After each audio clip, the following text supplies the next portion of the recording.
One, wake up, really gonna rise with the sun. Step two, get some good, some food in you. Step three, think real hard about what you wanna be. Step four, everybody just do your thing. Wake up, today's gonna be a good day. Wake up, today's gonna be a good day. Wake up, today's gonna be a good day. Wake up, today's gonna be a good day. Wake up, today's gonna be a good day.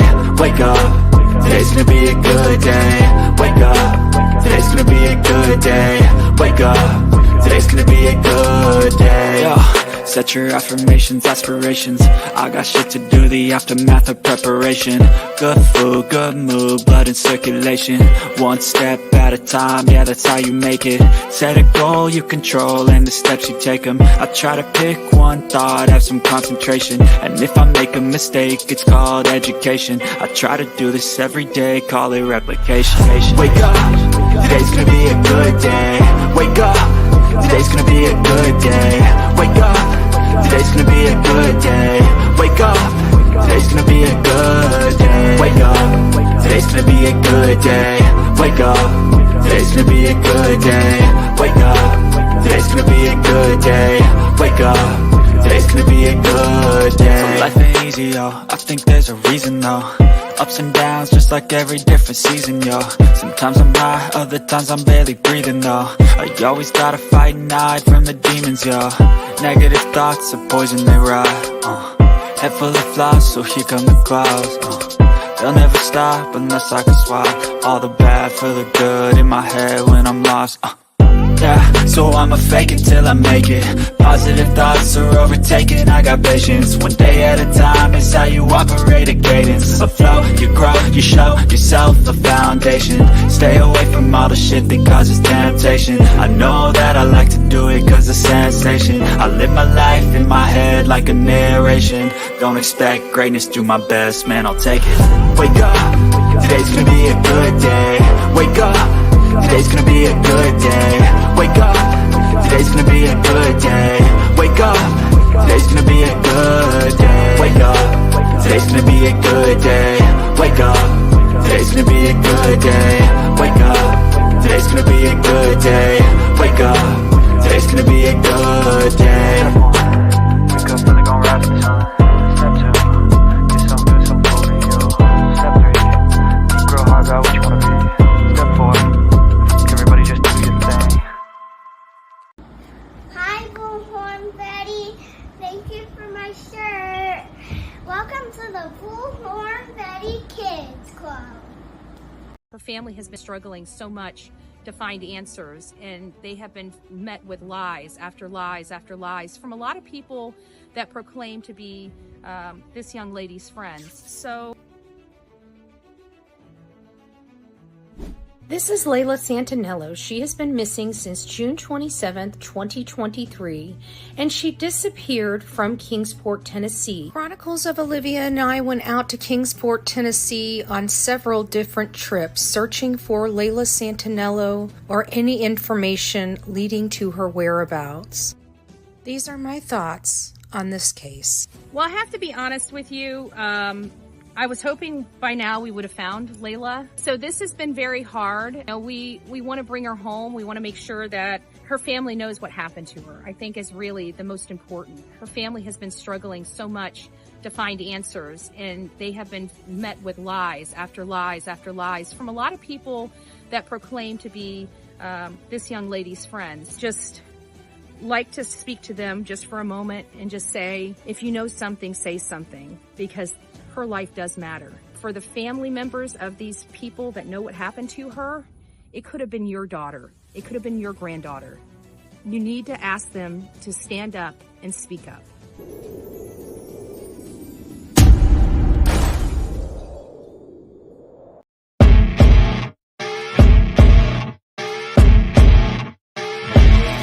As you wake up in the morning, you want to find the latest, greatest information about criminal cases and have an intuitive conversation about the suspects associated with these cases. Head over to the Bullhorn Betty channel on YouTube.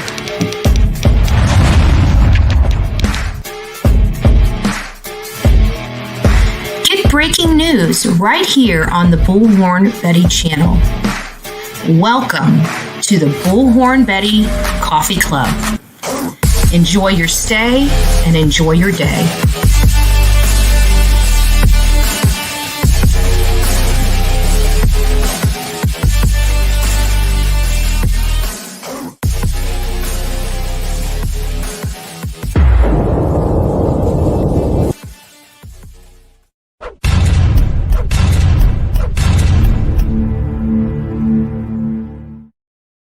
Well, good morning, my beautiful people of YouTube and X. It's great to see you this beautiful Wednesday morning, January 3rd. As you see, I decided to put the Happy New Year 2024 behind me because it's literally only day 3. We're still Happy New Year type people, right? Okay, yeah. Whatever, I know, we're snoozing over here. I got my coffee in the way of my buttons, so I'm having to work around it. Good morning, Jules. It's nice to see you. Mama Llama's up in the house with Bullhorn Betty. Bullhorn Betty, boo. I don't even have my boos up yet. Boo, Bullhorn Betty. Just joking. Elsie, it's nice to see you. Good morning. Good morning. And who else do we got? I know we were chatting up here. Princess Amanda, good morning, loves. Good morning. We've got November Rain in the house. I am Team Summer. Good morning. Beautiful Sonia Lutines. It's nice to see you. Hopefully I'm saying that right. Probably not, but that's okay. Forgive me. My hooked on phonics is broken, as always. I try to call the repairman, and he just can't get the hook back on. It just fell off. He tried soldering it. It doesn't work. Okay. Super glue doesn't work. The hooked on phonics, the hook fell off. I need to stop. Dry humor, boo. I know. It's nice to see you. Real Me Too. Who else do we have? Sweetie Pie is up in the house. Good morning, Love Bug. It's nice to see you. Cindy E. Connie Branch, our beloved Connie Branch. Nice to see you. November Rain. I think I said hi to you, but I'm not sure. Cass, good morning. It's nice to see you. I think that's about it. If any, Bubble Bath, good morning. If there's other people, I see Sweet Misery up in the house. By you, babe. I almost went right by you. No pun intended. Mama Bear of 10 up in the house. Do you have hair? I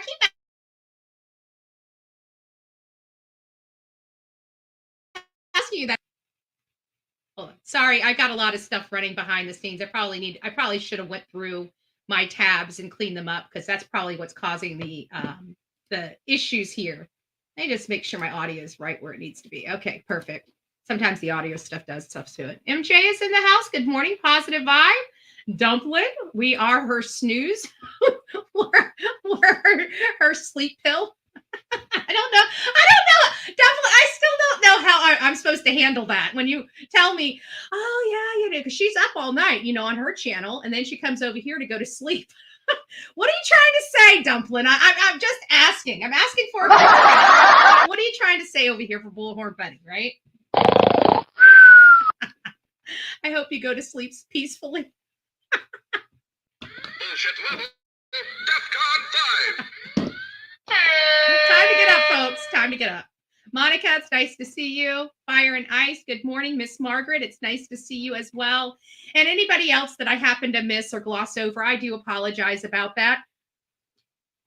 Good morning to all. So we're going to go over just a few things because we've been designating so much time to Savanah Soto and Matt Guerrero's case that we really haven't gotten caught up on some other issues going around the country. So we're just going to take a few minutes. I don't know how long it's going to take to get through all this, but I do want to make sure that you guys are well informed because we got people that we need to be looking out for as well that are loose in our society that, law enforcement needs some help with. So as we're here, and this rapper here is not Rapper Jay. I did find that out personally from Rapper. So good morning, Rapper. I don't know who you are, but God bless you. And I hope you're having a wonderful new year. So the first case we're going to go over, I'm just going to kind of gloss through these just a little bit. And it's just because there's a lot of stuff we've just been letting go by the wayside. So the U.S. Marshals, let me go ahead and refresh this. I had to stop a lot of stuff because it was just lagging my system down. If you guys seen how many tabs I have open right now, you would understand. So we're going to listen to a little commercial, and then it's going to get right into the video. I tried to save it, but these smaller channels, they just don't let you. Peekaboo. Hey, buddy. Good idea. Stay limber. Okay, hold on. It had already moved over to the other one.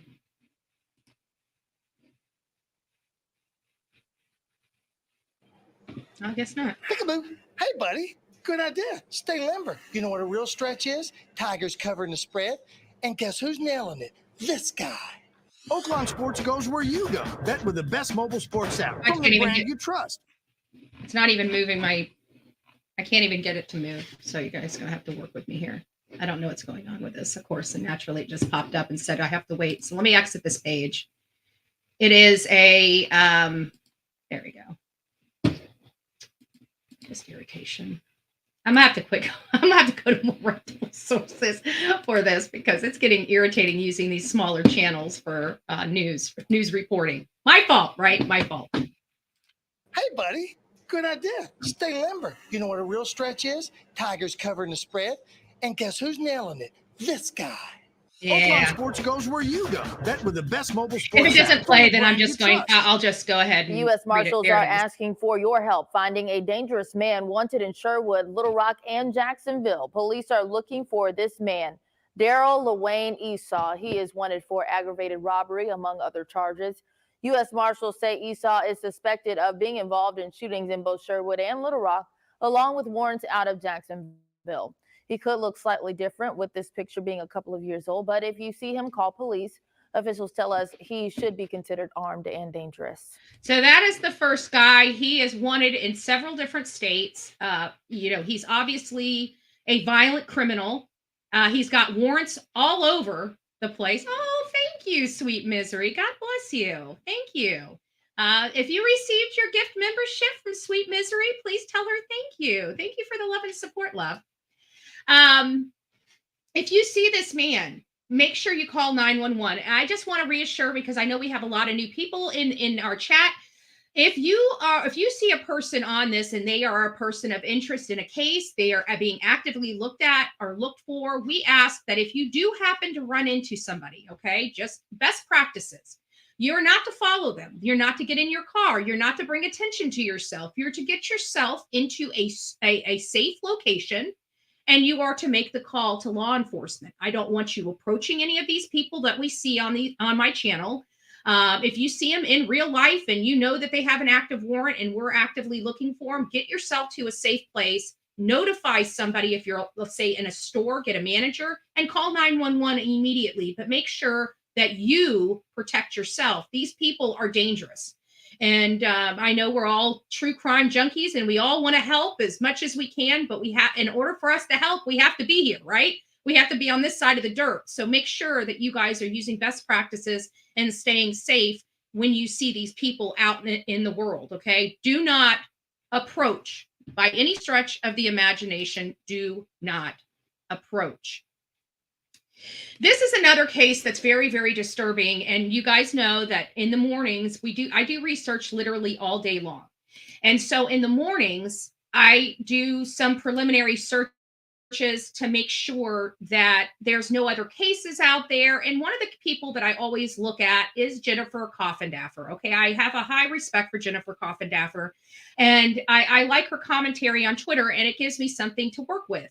And so usually it's with our main cases. Well, while I was over there looking for any information on the Soto case, I came across this post. This is in my state, and I didn't even hear about this. I had no idea had it not been for Jennifer posting it.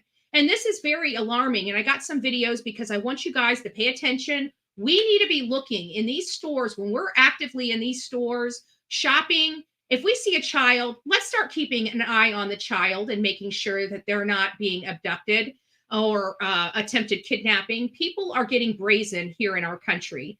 This is a worldwide trade, okay? The idea that this is not existing in this United States is absolutely ludicrous. These people are all over the place and they are hunting our children. They are hunting our children. These are predators. These predators are audacious. This is one who tried to snatch a 4-year-old from his family at Walmart. Brazen, guys. We are not safe with our children. Where do our children need to be? They need to be in the shopping cart with us. There should be no reason a 4-year-old is walking where somebody can grab their hand. I'm sorry. This is scary for me. And we as the public, you know what? We try to protect ourselves, but when we know that we're safe, we need to be looking out. Just start keeping your eye on the children around us. We got some real sick crap going on in this country. I don't know what's going on. I really don't.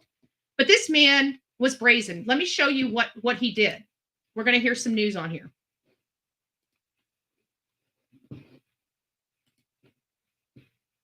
Now to a frightening moment here captured on camera when a man allegedly attempted to kidnap a child. Take a look at this. This all happened at a Walmart in Lee County. Lee County Sheriff's Office says this video shows Pablo Hernandez trying to grab the child and then walk away with him. Authorities say a family member pulled the child back and saved him. Deputies arrested Hernandez right there at his house. But talk about the brazenness of this. I'm going to try to blow this up for you guys. It's going to be a little hard. Let me see what I can do here. We just want, I think it's right there. This is the actual incident. 2 guys just walks up and grabs his hand and starts walking out with him. And the other guy is like trying to block. Did you see that other person? Almost block the mother. This is a coordinated abduction attempt. And it makes you wonder how many times these people have done this. And where are they from? Do they do this in Mexico or in South America? Because they, you know, I mean, not to be judgmental, but we have to ask the question. That's some scary stuff. We know this is a worldwide trade. We know people are being shuffled all over the world to pick up these kids. Okay? This is the underground. I truly believe that these people are associated with something a lot more disgusting and vile than just that child. For whatever reason, that's just how I feel. Do I have anything to support that? No, that's my personal feeling and belief. That if you see how coordinated and how just slick, how slick they were. Like they had this down almost to a science. Did you see that? They walk up, they see a kid, he grabs it. The other guy kind of stands in the way of the other person. And then all of a sudden she was able to get her hand on him. What would have happened if she couldn't have grabbed his arm and pulled him back? This is scary. This is scary. And again, this happened here in my state. In my state. I'm a little disturbed by it. I have to say, I'm very disturbed by it. Another piece of garbage. And how much more do we have here? I've got,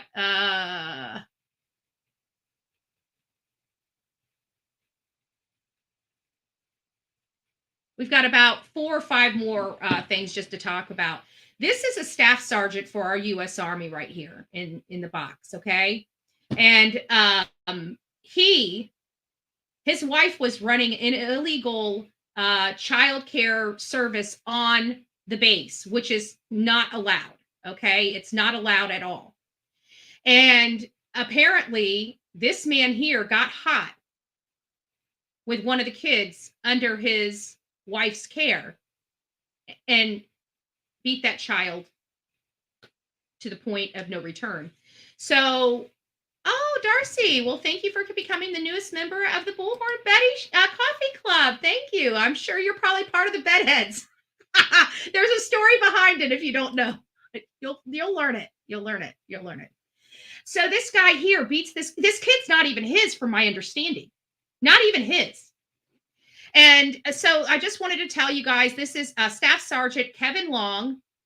And he stands indicted by a federal grand jury for chilling charges of murder and making false statement. The charge stems from an incident that occurred November 2019 at Fort Leonard Wood, Missouri. I never heard about this case. Not that it means anything. You know, in 2019, I was a political activist. So I'm still a political activist, but still that I was doing other type of work. I wasn't really on YouTube and in this genre. I was on YouTube, but it was for political purposes. He has a pattern of assault. The incident suggests that a horrific act wasn't isolated, but part of a consistent pattern of assault. This man was hitting on the kids under his wife's care until one of them ended up losing. I'm not going to go into a whole lot of detail. If you want more information or you'd like to read this story, it's a kind of a despicable story, and it's sad because it's one of our military guys. And I'm sorry, I don't know. I mean, I can tell you is crap to the military at this point, and whatever he gets, I don't think anybody is going to bat an eye at whatever they choose to do with him at the hands of this child. And he's 40 years old and was charged with 2-count indictment returned under seal by a federal jury in Springfield on Tuesday, June 27th. So he's just now starting to. This is now just now starting to roll into his case from 2019. Talk about a long case. I mean, it's been almost 4 years. So the federal indictment alleges Long physically assaulted a 2-year-old child identified in the court documents as Jane Doe. So it was a female juvenile child as part of our toddler. 2 years old's a toddler. Jesus. Excuse my language. Sorry. As part of a pattern of practice of assault against a child. Long killed Jane Doe, the indictment says, by blunt force injuries in the preparation of child abuse. Jane was being cared for by Long and his wife in a daycare she operated out of her home. Under federal law, murder committed by perpetration of child abuse is murder in the first degree. So he is, I don't know how they're going to handle it, if they're going to handle it life in prison or the death penalty. Depending on the factors of this case, I think that may change. I'm unsure. But again, if you guys would like to get up to date on that, that is where you can do it. One last thing we've got, let me see if I can do this. These things jam up on me. We have a missing girl.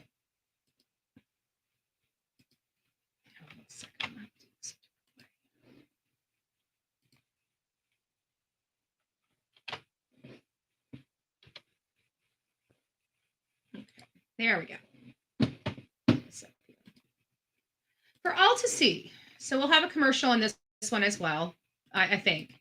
But this is a missing girl. And she's missing out of Cornelius. The reason why I pulled this up is because this is the place. Love music gear, but hate the price? Cornelius is the place that Madalena Kujikari disappeared from as well. So it caught my attention. Tonight, police are now searching for a woman last seen on Christmas Day. 33-year-old Ryan Marie Russell went missing on the 25th.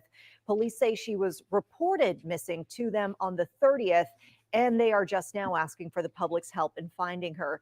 They say she could be in Charlotte's University City area. So if you see her, if you know where she is, please call police. So there you have it. Sorry about that. So that she's missing. I've looked into her past. You know, she's got some things going on with her. So she could have definitely met with foul play, just a bad element. Everything, and I mean everything, is a possibility when it comes to her. She's been arrested for a few issues. So it does sound like she is part of a specific lifestyle, if you will, that we are all too familiar with in this kind of work that we do. Let me see. So I just wanted to show this as well, just so you guys get an idea. You know, she does have some issues. I mean, her bond was $17,000. So whatever she did, failure to appear. So it sounds like she might have some substance abuse issues, in my opinion. But we just want to advocate for her, because it doesn't matter what their walk is. If they're missing, we need to try to help find them, because they could be in danger. And again, there's not a person in this world that hasn't been touched, in my opinion, that hasn't been touched by drugs or substances whether it's yourself or somebody that you cared, love for, friend, family. It doesn't discriminate. It really doesn't. And she's a beautiful young lady that seems like she got into a wrong element, and she has a walk, she has a path, and I'm hoping that her path is still going. But people start getting worried, but it's not uncommon for people to disappear. But when families are aware, they're usually cognizant of even when you're active addiction, they're cognizant of your behaviors, and they know when things aren't normal. They know that you still call and check in, you still do this, you still do that. So the idea that they haven't seen or heard from you, they know something's wrong. And so law enforcement is now realizing, it sounds like, that she's not just a willingly disappeared or somebody that's, out on a bender, that it sounds like they're starting to take it seriously. Like, hey, we need to find her, that something might seriously be wrong. And so we just want to advocate. Again, I'll pull her stuff back up closer to the end of the show. Another one from Jennifer that I really like, and this is this is related to the Brian Koberger case. Okay, so this says mother and daughter were found along a kennel, but why and who is responsible? Law enforcement says there's no threat to the public. They said this in the Idaho case, and then they arrested Brian Koberger. Always disappoints me when LE says this. If a murderer is at large, there is a threat. If there's a murder-suicide, I could understand the statement. The manner of death has not been released for Allison Cumming. But the reason why I brought that up is we do hear that all the time, and we have made those statements here on this channel that, if there's somebody out there, whether it was a targeted attack or not, they still have nothing to lose. And if they have nothing to lose, they are a danger to the public, in my opinion. We'll go ahead and skip Alec Murdaugh. He's going to be going back for a rehearing. There's something on the Crystal Rogers case. We're going to do a live later today. So now we're just going to segue into our main topic of conversation, which is the case of Savanah Soto and Matthew Guerrera, and of course their unborn child, baby Fabian, which also tragically lost his life. For me, this case is difficult to cover because the mother that was shot, the 18-year-old girl, female, that was shot, was heavily pregnant. She was overdue, and within hours was going to be welcoming her son Fabian into the world before she tragically lost her life in, it appears, potentially gang-related violence. People are stating that this is a gang hit for some type of snitching event that we are, learning. Many people out here, we thought it was Annalisa and her father, and there are still people that are still trying to make those comparisons. I have moved away from that. Not that I don't think that they're involved or anything like that. I don't know whether Annalisa or her boyfriend or her father are involved at all in this. I'm just simply saying that the people that are in that video are no longer people that, to me, that look like Annalisa or her father. They look like totally different people. I've analyzed this video. I've looked at it. I've re-looked at it. And I've done filters after filters, and I'm no longer seeing her stepfather. I am seeing a younger, larger man. Her father, shoulder to shoulder, is not as wide as this man is shoulder to shoulder. The only appearance that we get from shoulder to shoulder is that initial step out of the vehicle. So I've done some additional work on this. It's not clear. I don't have the systems to, I do on my Dell. That Dell computer is, it won't stay on. When I first bought it, I bought it brand new. It was a 2-in-1, very expensive. And we went to Kylan Schulte and Crystal Turner's case in Moab, Utah. And we were on Southeast Airlines or Southwest Airlines. I think it's Southwest Airlines. I think it's the name of it. I don't know.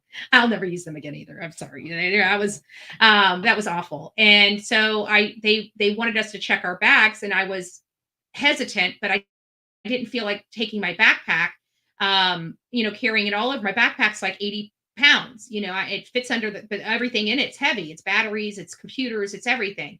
So they wanted us to check them to keep them off the plane. So I checked my backpack. And they smashed my computer, my brand new computer that I had only had for like 3 or 4 months. They dropped it or something. The whole side of it was cracked and broken. And ever since then, it started dropping. A brand new computer just started dropping. Every time I'd get on, it seemed like it would heat up. Something's wrong with the fan, I think. I think whatever happened, it must have done something to the fan, because when the computer heats up, it shuts down. And so I thought that was so I can't use that computer. And that's the computer that has the expensive video editing software, because it's the computer that I've transferred everything over. I've always been a Windows computer. This is the only Mac computer I've ever owned. And so all that stuff is over there. So I'm trying to I have professional software on my cell phone because for out in the field. But again, it's hard to get, on this computer, because I really don't work on this computer other than to run lives and to do some research and to set stuff up and stuff like that. But that usually all my work is done, believe it or not, from my cell phone. It's captured on my cell phone. It's easier just to download the stuff on the cell phone instead of having to transfer it all to the computer and do the work from the computer, blah, blah, blah. It just takes too long. I don't have patience for it. So long story short is I do have this blown up in a different software. We're going to go back to the other original software that I was using, because I did use some different filters in that too, to see if we could generate any additional shadowing features that maybe somebody in the audience might be able to show. So let me get this up here real quick. And so here is, I've got a few filters in it. I'm not going to run it completely through because I want to get to the other one. Hold on here. There we go. But I got a few filters on here.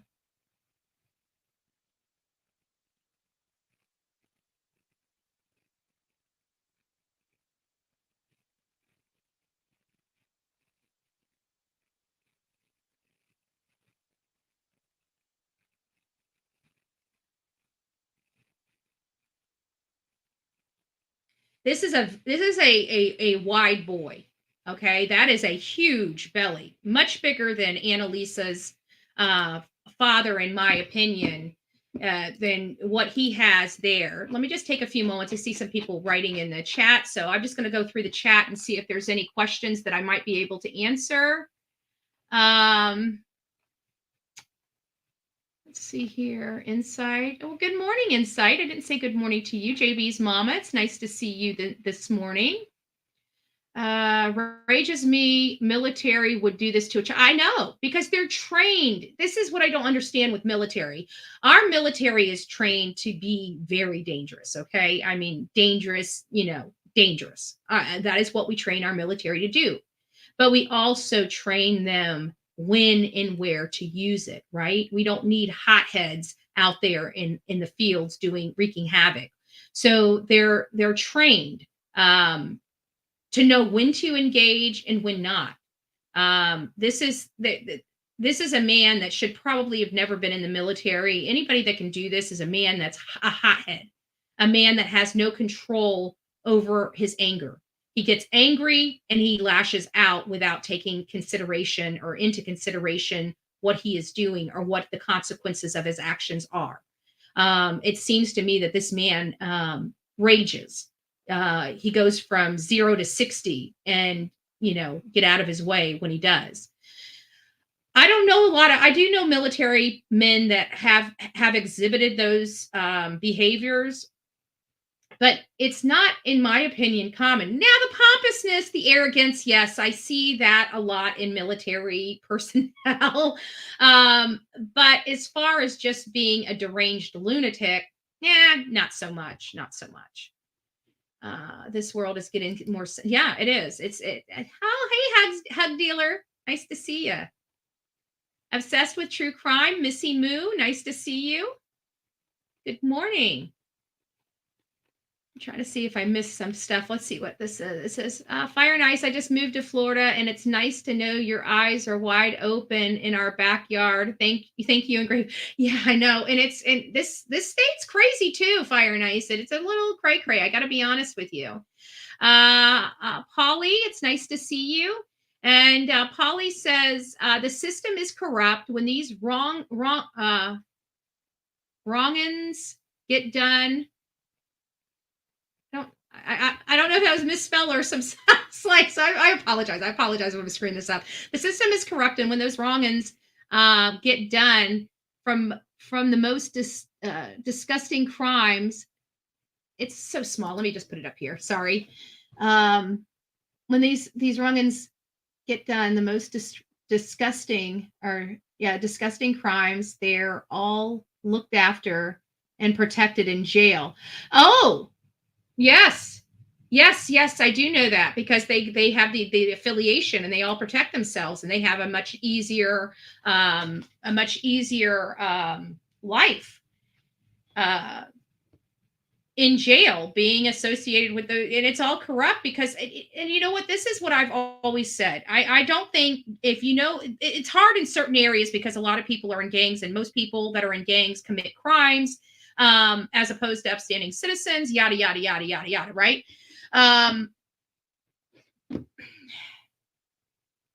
So you kind of go in there protected, and you have to stay affiliated to keep being protected. It's the low level people, and I agree with that get the worst end of it, because they are basically, trash, so to speak, to the dealers, because they won't engage with them. They don't want to get involved in it. Give me just a second. I'm going to go ahead and pull this one up. I don't have any audio on any of this. I'm just doing it. I just did it just as a way to see what is going on. Sorry, it's loading up right now. Here we go. And see if we can get some type of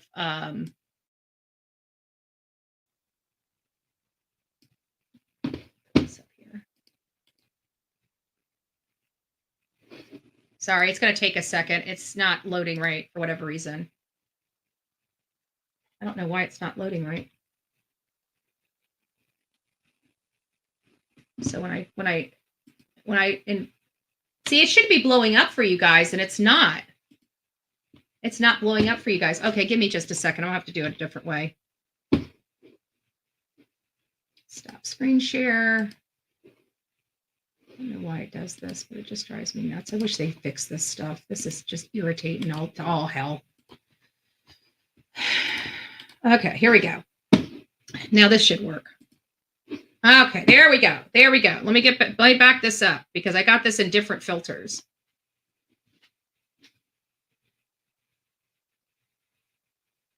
I'm sorry. You can see how big that boy is getting out of that truck. That's bigger than her father.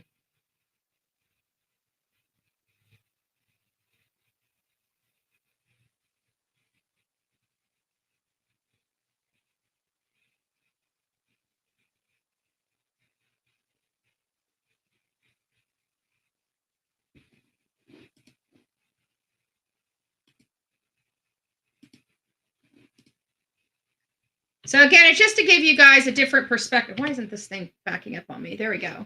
So it's just to give you guys a different perspective in what's, in different filters and different lights. I can't seem to clear this up too well for whatever reason. The image, when you blow it up, just really kind of sucks. Let me take this off.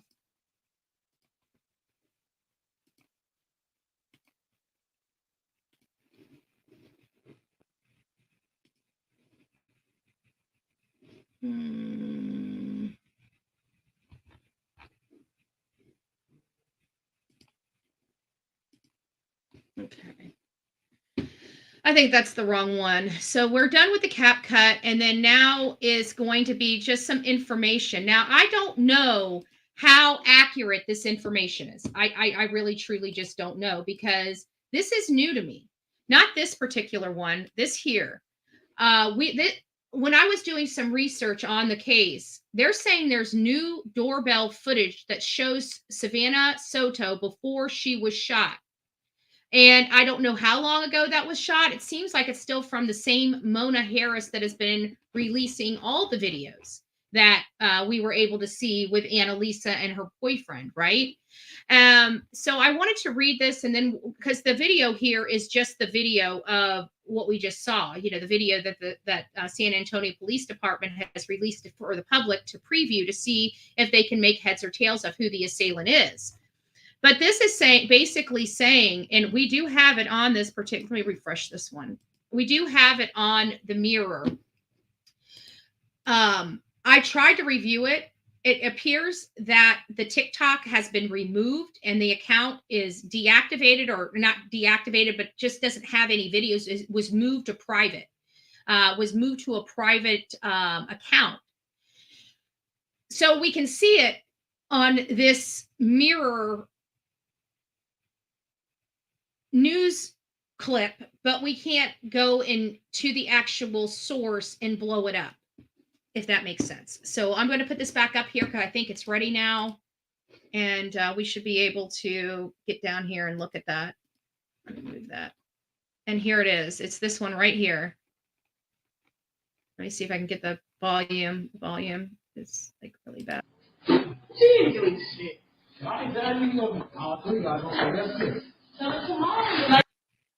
So, and every time I hit it, it goes to a different one. So then I have to go back and refresh because it just kicks it. But let me try to refresh it one more time, and then we'll play it one more time so you guys can see it in its entirety. The problem is when I get down here, it had all these things keep popping up on me. Trying to find the.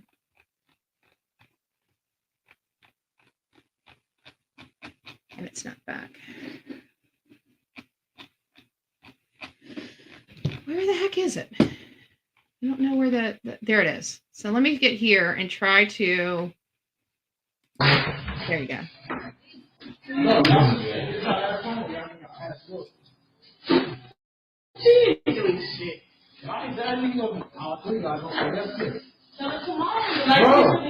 This is what she said. He said it right now. She said, drag it out. Put my gun on y'all.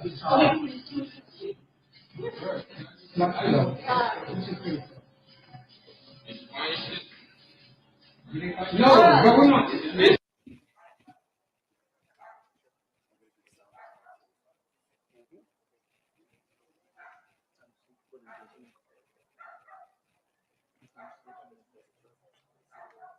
So again, I hadn't seen that footage before, and so I thought it would be interesting for you. I couldn't make it out. They're saying it's new footage about Savanah Soto, that it was her in that apartment. But the problem is I couldn't tell whether she was in the apartment. There was one girl there, and there was a person that kind of looked like it could have been Matthew at that doorway, but we don't know where that was, when that was. None of these things have timestamps on them. And nobody's adding the timestamps to these videos, like just manually putting them in, like this was taken from such and such date. So we can put them in order of how they went so we can see what transpired before they died. So we're kind of getting this all piecemeal from this, and we're thankful for it. I don't want to be critical, of people providing, because this stuff is dangerous. The people that are providing this information are in danger. These are not good people. We saw that original video, and I think it's right here. No, let me find it. I will find it. Here it is, right here. This kid in the video, right here. That is a gun. Oh, you can't see my cursor. This right here, can you guys see my cursor now? Why isn't it not showing you guys my cursor? It's a little weird. There we go. You can see my cursor now. This guy right here, he's got a gun. He's got a gun right there in his back pocket. He was sitting on these stairs. He was a lookout. He's the watch. He's the watch guy. So there's some people upstairs in an apartment slinging and doing criminal activity, because he would not be sitting on these stairs to check everybody walking up. And as soon as he hears somebody getting up, you'll see him stand up and immediately put his hand on his gun. That to me is a problem. If you don't believe me, let's just go back here and look. Here we go. I see you because I exited out of that and I forgot about it. Here we go. Right here. See, stands up, has his hand right on his gun. has his hand right on his gun. So what am I trying to say? I'm trying to say that this is a dangerous area. These apartments look clean. They don't look run down. I mean, they look like they got great siding. They look like they're well taken care of. But there is a drug element and a criminal element that's infiltrated this apartment complex. Period. They've infiltrated it. When you got people sitting on stairs with guns, checking people walking in. Now, mind you, these are people that live there and rent there, and they're basically having to be side-eyed by a person with a gun going into their own apartment that they pay for. Possibly. I don't know if this might be a Section 8. I don't know. I don't know. You know, I don't know any information about this apartment complex. A lot of assumptions being made by myself, but at the end of the day, this, at least for all intents and purposes, it looks like a clean apartment on the outside. There's not trash. People have, you know, doormats on the outside of their homes. You know, it looks like a decent apartment complex until you walk up the stairs and you're greeted by a person that's watching out for their partners upstairs. Because I know that the partners are upstairs because he's on those steps. That's how I know they're upstairs, not downstairs, right? Because they have to go through him to get to them. And by the time they go through him, they'll already hear the commotion and will be knowing to either get ready for an ambush or get ready for the cop SWAT. You know, that's what the guy's there for. It's to inform the people up there doing the illegal activity that some danger is coming, whether it's another rivalry or law enforcement. Oh, thank you, Hopeful. God bless you. Nani, it's nice to see you. This is crazy and sad. This is the world we live in. It is. It's becoming the world we live in. It's becoming the world and we need to look at that because you got to remember, this is my problem. This is what my whole entire problem is. We're bosses. Okay. We, the people, rule the roost. And everybody out here acts like our government rules the roost. No, they don't. And when people start changing the way they're thinking about our laws and our society, the more powerful you become as a boss. You are a boss. You are the boss. That's why I'm so adamant about trying to get you guys up and involved in your community. Because without you, it is our government rules. Because in order for us to be boss, we have to be boss. That means we have to get our asses to our county meetings, our community meetings. You know, we have to have our voices heard if we're going to change anything, because we're seeing the result of this. We're seeing what's going on with our children in this country. We're seeing, you know, our kids getting nastier and ruder and a little more deranged and insane. Not everybody, but we have a lot going on.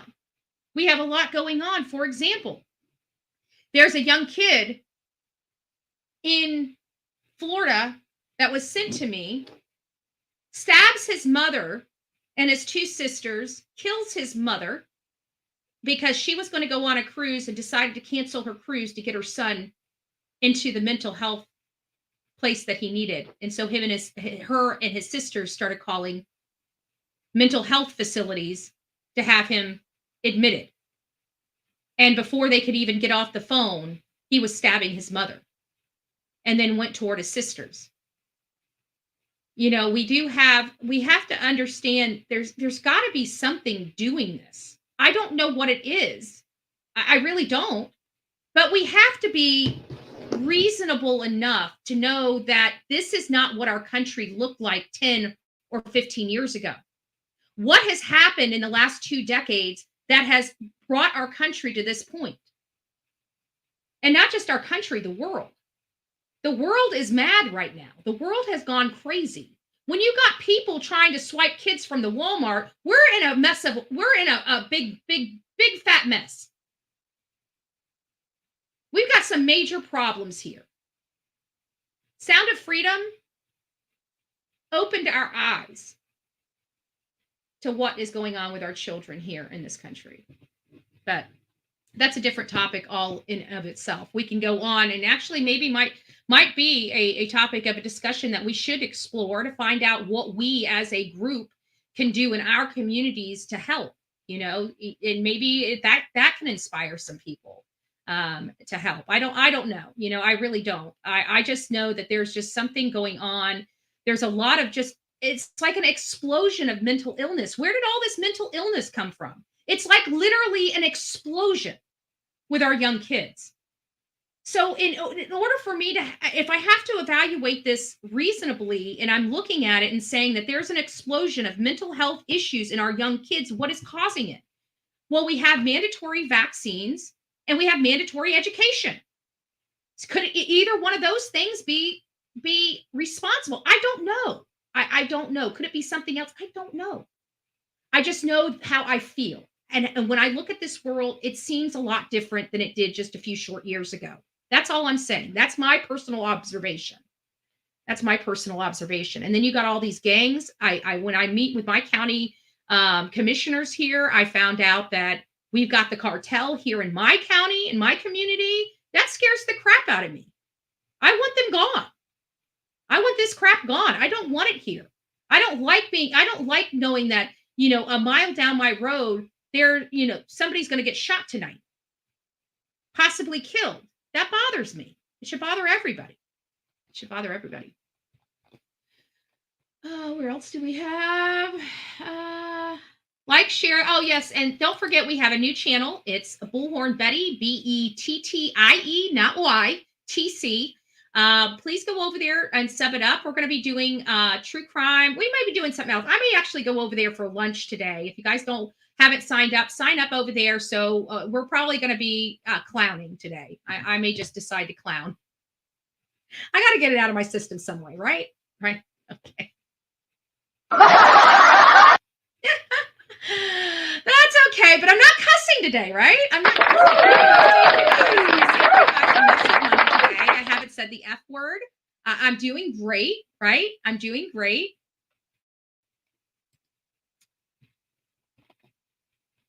Seen a lot of videos, and there's a young cat that is big, like a sumo, and has dreads, but keeps it up in a bun. Anyone else see this person? Yeah, I keep looking at it and I see a younger guy. I see a bigger guy. I've been looking at it so much. The face is starting to come out of the photo, and when the face starts coming out of the photo, you just hit the crazy train and you're delusional, right? When you start seeing the eyes and the formation of the nose and the lip, you're like, okay, you're getting, it's all fuzzy little pixels, right? When you start seeing those things, you're like, okay, I've been looking at this photo entirely too long. Connie says, I've been asking the same question since the video came out. I've never got an exact answer to who the apartment actually belongs to. I don't know if they're going to tell us who it actually belongs to, but the person, I do have information about the video. So the cops did go to this person's house. This person's home has 4 cameras on it. Out of those 4 cameras, law enforcement took 2 videos. Out of those 2 videos, we've got a small clip of one of those videos that they released to the public. That's the information that I have back here. Now, I know there's additional cameras, but the camera that you saw here, the one that's being broadcast on San Antonio Police Department, that came from a home. And that home had 4 cameras on it. 4. 2 videos were taken by law enforcement. I don't know if I didn't clarify to find out whether those 2 videos were taken from different cameras or if they were 2 videos from the same camera. I don't know. But that's the information I have related to the videos that we saw. How true that is, I can't confirm or deny. It's what I heard from the people I heard this from. It's most likely true. That's all I can say. Most likely true, but can't confirm it. So you're going to have to weigh that on your own consciences, whether you agree with that, believe that or not. That's each for you to decide. That's the information I have. I saw the one about the young girl unalived on Christmas because of her two brothers fighting over Christmas. No, it wasn't over Christmas gifts. They had Christmas. This was the very next day. They had Christmas, and they were supposed to go on a cruise, and the mother canceled the cruise to try to get her son help. And as she started working on trying to get her son help, the sister was on the phone calling another mental health place to see how they could get her brother in. And all of a sudden, she starts hearing her mama screaming, "He's stabbing me! He's stabbing me!" She had life-threatening injuries. His sisters, both of them had lacerations, but one of them was also stabbed in the back. And so the two sisters, the siblings, are okay. The mom made it to the hospital, but didn't make it out of the hospital. She ended up dying from her injuries at the hospital. It's really sad. It's really sad. A couple of things going back to the Soto case, though, is let me just make sure I don't have any other questions here. Connie, I've been doing research. Still do not know, but Matthew's ex knows them. I believe the streets talk, whether they're talking to police or not. The people in the streets know what happened and who did it. I guarantee that. I almost guarantee that. It's like, I almost want to give it 100%, but there's no 100% out there, right? We don't believe in that. So it's like 95%. I absolutely believe that. And I absolutely believe at this point, Annalisa and her boyfriend probably know what happened to them. Without a doubt. But again, that's assumption, right? I'm assuming that they know. I'm putting words in their mind. What if they don't? What if they don't? You know, just because I assume that they do doesn't make it so, right? It's just an assumption. Hey, Joyce, it's nice to see you, hon. Good morning. Southern Grammy Wolf, good morning. Remote learners for years affected that actually does make sense. The remote learning for years affected the kids' social skills and hurt their mental health. Isolation's not good. And I know people hate me comparing animals to humans. Like you want to see me get daggers out of my eyes on a million thumbnails. It's when I try to, because I don't not try to say that we're dogs, right? I'm a human too. I throw myself in there, but I think it's because most people have dogs. I think it's just a natural example that you can understand because it's an animal. And I don't think people understand that we humans are animals. I don't think people have quite got that click. You know, they see us on two legs, not four. So they naturally think that we're something different than the mammals, the rest of the mammals, right? The rest of the animals in our series of life, right? So the reason why I bring up dogs is because it's something that a lot of people have more experience with. And so this is all I'm going to say about isolation. And I know it's probably going to unnerve some people. And I'm sorry. I'm sorry that I have to go on a 30-minute dissertation to make this tiny little sentence. But I do. Trust me. I do. Whenever you have a dog that's isolated and say on a chain, right? Just in their house, in their dog house, on their chain, can't go anywhere, can eat, pee, poop, and have entertainment in and around that house, the dog house. Okay? You bring a stranger over, that person will be almost eaten alive by that animal. Because when you cage an animal, they become vicious. Linda Lou, God bless you. Thank you, love. Thank you. I just got down here. Good morning. Good morning, love.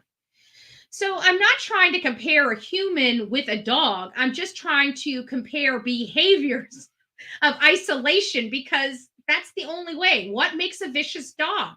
What do owners that want to have a security dog versus a pet? What do? They isolate that dog. They isolate him. So I was just agreeing with the person, but using an analysis of an animal.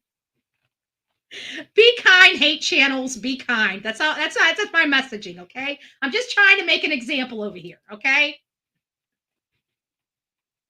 Good Lord. I'm sorry. I'm sorry. It is a requirement over here because I can't just have an opinion. I have to express why I'm allowed to have my opinion. So there you have it. An issue that has come up, and I think it kind of comes up in every case that we cover, right? It just does. Whether it's an Amber Alert, an endangered person alert, or in this case, these alerts are driving me nuts. We used to have one system, an Amber Alert. Boom, done, right? We had one system. Now we have a purple system, a blue system, a yellow system, a silver system, an amber system, a clear system, an endangered system. Jesus, give me a break. We need a system. We don't need 50 million systems. You want to talk about confusing the public? Let a bureaucrat get a hold of something stupid like, oh, we just can't have, there's more different kinds of abductions. We just can't have everybody under an Amber Alert. It's been working for the last 2 decades, but you know what? We have to fix something that ain't broken. So let's go ahead and confuse the shit out of everybody in this country. What the flip is a clear alert? Is it an endangered person alert? If it is, just call it an endangered person alert, please. I mean, come on with the nonsense in this country. Come on, bureaucrats. Seriously? Is this what you have to do in order to make sure that you keep your job? Let's reach out and let's start a whole new alert system. It drives me nuts. It drives me nuts. So anyways, but with these systems always come, of course, it's the critical part of what we do where we have to start looking at this. Did they issue the clear alert too late, right? Why wasn't it issued sooner? We all have news. This is every single case. Why wasn't it done sooner, right? Well, my personal opinion on why it wasn't done sooner is because they're adults. And I think that in and of itself, until all the family were on the same drumbeat, like our kids are missing, something is seriously wrong, and one is majorly pregnant. I think that's when law enforcement said, okay, there's something wrong here. So I have a funny feeling that's why it took so long for the clear alert to happen. But this next story has received I don't know. National attention. And tonight, the people responsible for killing pregnant Savanah Soto, Matthew Guerra, and their unborn child are still out there somewhere. I always wonder, and don't hate me for asking this, I always wonder, are they, I feel like these are such bad people. They're going to, if they are suspects and law enforcement deems them suspects, I feel like they're in jail for something else already. Where's law enforcement? Why isn't law enforcement still actively engaging the public to find these assailants? When I start hearing law enforcement shut up, it tells me they know. I'm sorry, because the only time they come to us, trust me, law enforcement don't want, help from the media. They don't want help from social media, and they damn sure don't want some individual muddying into their case, right? So, I mean, that's it in a nutshell, right? Law enforcement wants us out, right? So you got to think of it like that. So if they are bringing us in, if they start saying, hey, we need your help, like now they're bringing the public in, they're doing that because they don't know. They need help, right? But once they get the help and they know, next thing you know, they zip their lips. They let the story almost die down. They don't want any attention to the story because they've got a case to build. They've got a trial to prepare for, right? And they have to now start keeping all that in mind. And they can't let information about this case loose. They can only let what they need to let loose in this case. They've got an uphill battle with this. You got a lot of moving parts. You got gangs. And this is the issue I foresee with gangs is that especially if it's a higher up that is involved, like say it was the big guy in that truck, making sure that the job was done right? That guy he's the big guy. He's the kingpin. I don't know that to be true. I'm just using this as a wild example. Then somebody would be willing, a loyalist, a gang member would be willing to take the charge, take the beat, take the rap, right? There is somebody in his gang that would be willing to say, I did it, just to keep the law enforcement away from them and be willing to go do the serve the time. That is the most insane thing I have ever heard in my life, and there are people out there that would be willing to do that because they're affiliated with a gang. Nobody's taking my life away from me. If I'm gonna have to sit in a box for the rest of my life, it's gonna be because of a decision I made, not because of somebody else's stupid decision. Sorry, just saying. Before their bodies were found, a clear alert was issued to help find pregnant Savanah. Tonight, the night team's Penny Santos asks why that alert didn't go out sooner. To come home. That's why to come home. There's nothing that gets to my heart and my soul than a grieving mom. Even a grieving dad. There's nothing that quite gets to my soul and hurts my heart more than hearing a mother cry for the loss of their child. It is a pain that you feel being around them. I can't express it until you have the ability to be around one of these parents and feel that pain. It's indescribable. And if you can feel that coming from them, feel that. If you can feel that subliminal, that feeling that doesn't exist, that's not there, you can't see it, you can't touch it. You only imagine what is going on inside of them and how powerful and painful that is for them. If you can feel that pain, it is one of the most heartbreaking feelings, and there's nothing you can do. And that's even worse. You looking at these people in their eyes and knowing that all you can do is advocate for them and do the best you can, that nothing you do is going to change their outcome. It's almost a helpless feeling, but you're there because you want to make sure that they know somebody cares. And this is no different. Like even the lifestyle that these kids lived, and the families obviously knew about it. There's no ifs, ands, or buts about that. The family knew. It still doesn't matter. None of that matters. What happened to them, they did not deserve. This mother does not need to be feeling this pain. And I'm so sick of people saying, well, they need to be accountable. Who? I don't give a rat's ass if they were selling drugs to children at this point. Clip that. I know it's going to be clipped, right? But it still didn't deserve them dying. Still didn't deserve them, a child, a baby, an innocent baby, to drown. I don't care if they sold kids drugs when it comes to the loss of life. That's the point I'm trying to make. When it comes to the loss of life, what they did doesn't matter. Now, if he was, let me put it like this. I can understand street justice, okay? I understand street justice and I understand the gang mentality. So I could, not that I would condone it or accept it, and I'd still run it on this and still say that the person's a victim, but I think in my mind and in my heart, I think I could accept the outcome a little easier. I don't accept the outcome. I just want to be clear on that because I have to be ultra, ultra clear because I don't want my words being manipulated. But this child,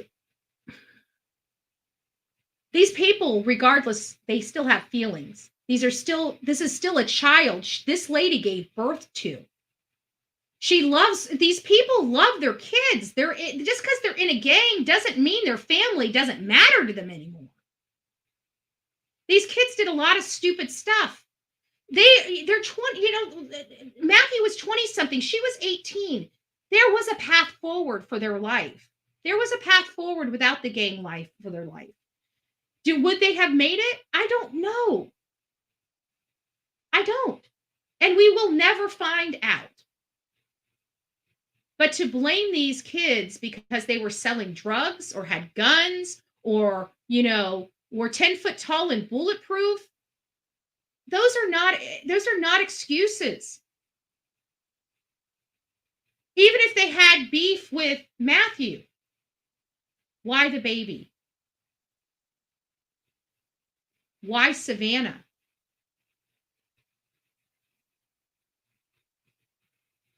This, things could have been a lot different. That's the plea of a family desperately searching for their missing loved one. On Friday, December 23rd, Leon Valley police say they got a welfare check request from the family of Savanah Soto. The expectant mother and her boyfriend, Matthew Guerra, were last seen on the previous afternoon at their Grissom Road apartment in a gray. Well, I can honestly tell you, his mother, his biological mother, um, she seems to have problems. You know, when you look at the family, it makes you wonder because, to be honest with you, Matt's dad and stepmom seem, I don't know their lifestyle. I don't know if they inside of, where they live or anything like that, but they seem like they're the ones that are kind of removed from that lifestyle, although they knew their son was in it. Um, but his bio mom, on the other hand, seems like she's more associated. I don't know too much about her, but I've looked at her. I've read some of the comments she's made, and so she seems a little more involved in that kind of lifestyle than, say, his mom and stepdad, or stepmom and father. So I really don't know one way or the other, though. Let's see here. The baby was about to have is going to be the worst charge. Yeah, because think about it like this. Savannah had a quick out. Even if Matt was tortured, when it was over for him. That baby, it wasn't over for that baby until it was over for that baby. The baby didn't get a bullet. The baby had to, I can't even say it.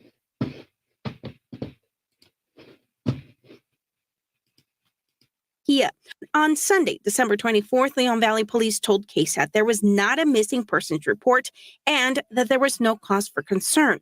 But the next day, on Christmas, Leon Valley Police issued a clear alert for Soto through the Texas Department of Public Safety. Today, we asked Leon Valley Police Chief David Gonzalez why the clear alert wasn't issued sooner. He declined our request for an on-camera interview. He did say that initially... I don't know. It's kind of hard in situations like this with these active investigations and wanting to get the political talking heads to respond, and they're not wanting to explain why it took so long for the clear alert. I think in a situation like this is a great opportunity for our employees, even our elected officials that are our employees, right? I think that they need to take a different approach. Instead of not responding, they need to explain it. I think if they took the time and acknowledged the fact that, yeah, there are people out here that want to know why it took so long for the clear alert to be issued, and they make a statement and says, we always, just something like this. We always keep our community in mind, and we also protect their privacy in the same. In this situation, both of these were adult children and have left home in the past, or whatever they want to say there, right? Or it's not uncommon for them to leave. So and they live on their own, so they could have really explained this and said, that these people, they're adults, they didn't really have a lot of control. People are allowed to move and come and go without law enforcement in their life. And had nothing happened and we started approaching them demanding where they are, they may be mad at us, and we have no right to intrude in their life. So we have to be cognizant of their privacy, but also maintain their protection and their safety. So it's a balancing act that we have to do. And as soon as we realized it was serious, we issued it immediately. But there is a determination period that we have to go through.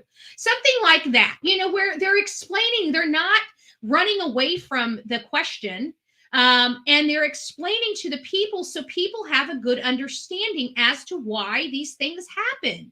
There's a reasonable explanation that will not upset the public when you explain it, because everybody knows we can't just be willy-nilly throwing alerts out there. We need to verify the information and make sure that the information is true, accurate, and correct before it's released. That is super important because the people, just like with Danilo Cavalcante, remember when he was on the run? What was the first report that they put out? That it was a refrigerator truck that was a 2002. Was it a mistype? I don't know. Come to find out, we're posting a 2002 refrigerated looking van, and come to find out it's a 2020 transit van, Ford Transit. Not a 2002. By the way, Ford Transit didn't exist in 2002. I learned that. So it's important to get this. But I'm a little upset that they opted not to respond to the news organization about something that could really have helped them and showed the public that they're trying to explain and educate their public.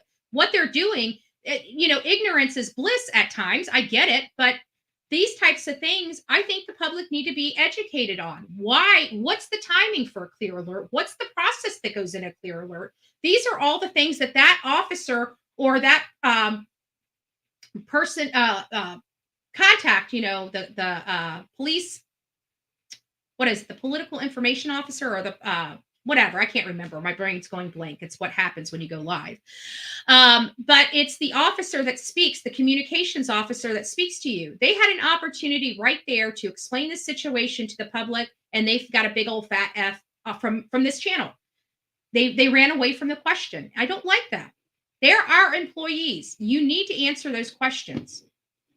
We're not asking them, it's not like they're asking them information about the integrity of the investigation. It's a simple request. It's a simple question. Provide me a statement on why it took so long for the clear alert to be issued. Actually, detectives were sorting out all the information they were receiving to determine what could be going on with the couple. Good morning, Indicted. There has to be some indication that their disappearance was life-threatening and involuntary. Alice. So isn't that sad? Thank goodness to this news organization. I don't really have a lot to say about mainstream media, but you know what? Since the city wouldn't do it, she decided to bring a professional up here and say, hey, what's the process? This is what law enforcement should have done to the public. They're the ones that we pay. They're our employee. This lady here works for herself. That kind of gets under my skin. Gotta be honest with you. And still helped the clear alert become law in 2019, nearly 2 years after her daughter, Kaylee Mandati, was murdered. The clear alert is like an Amber Alert for adults. It basically was developed to cover the gap between... Cover the gap? Just fix the law. What is up with these bureaucrats? Do you guys not know that there is amendments that you can make to clarify the Amber Alert? Why do we have to have 50 freaking different alerts in this country? This is getting absolutely asinine and ridiculous. Government, do better. We don't need all these alerts. If you really want to do it, let's go young, middle-aged, old. 3 different freaking alerts if we need to.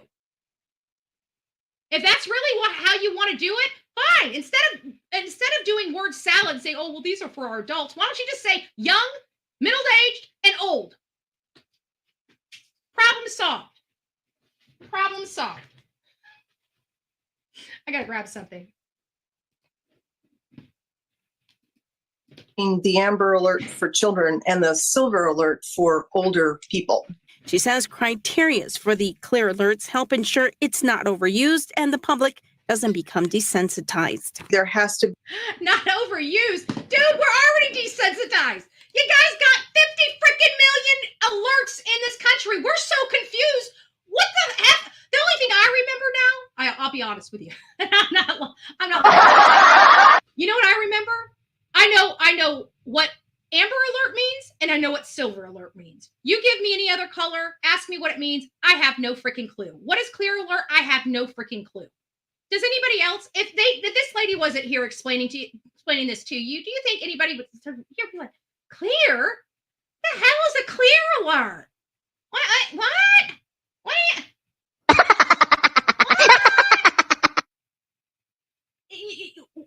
You, the government, is what's confusing us, the people. We're pretty simple. We're not as complicated as bureaucrats in Washington, D.C. or bureaucrats in our state capitals. We're pretty simple. We like easy, Okay? You know your audience, government. We kind of like easy and simple. You wanted something complicated? Hand it to a freaking bureaucrat. That's how you complicate any damn law in this country. Now we used to have an Amber Alert, and you guys screwed it all up, and now we have 50 million alerts that nobody even knows what's up and what's down. Are we looking for an old person, a young person? Who knows? You guys got us so freaking confused in the United States of America over these damn alerts. We're looking all over the place. We don't know. It's a young, old. I don't know. Knock it off. We need 3. If you want to differentiate between whether we're young, middle-aged, or old, then just do just that. Trust me, we're adults here. We don't care. Okay, we don't need a pretty name like, oh my God, we're the Kumbaya Alert. Okay, the Kumbaya Alert has been issued for Bullhorn Betty. Bullhorn Betty, she's a stuck-up bitch, so we need a Kumbaya moment for her. We need an alert. It's the Kumbaya Alert. Cut it out. Good Lord, cut it out. Keep it simple.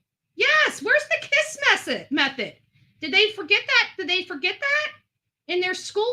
I learned it all the time. You know what it was? It's because the KISS method is usually for people that are in sales, right?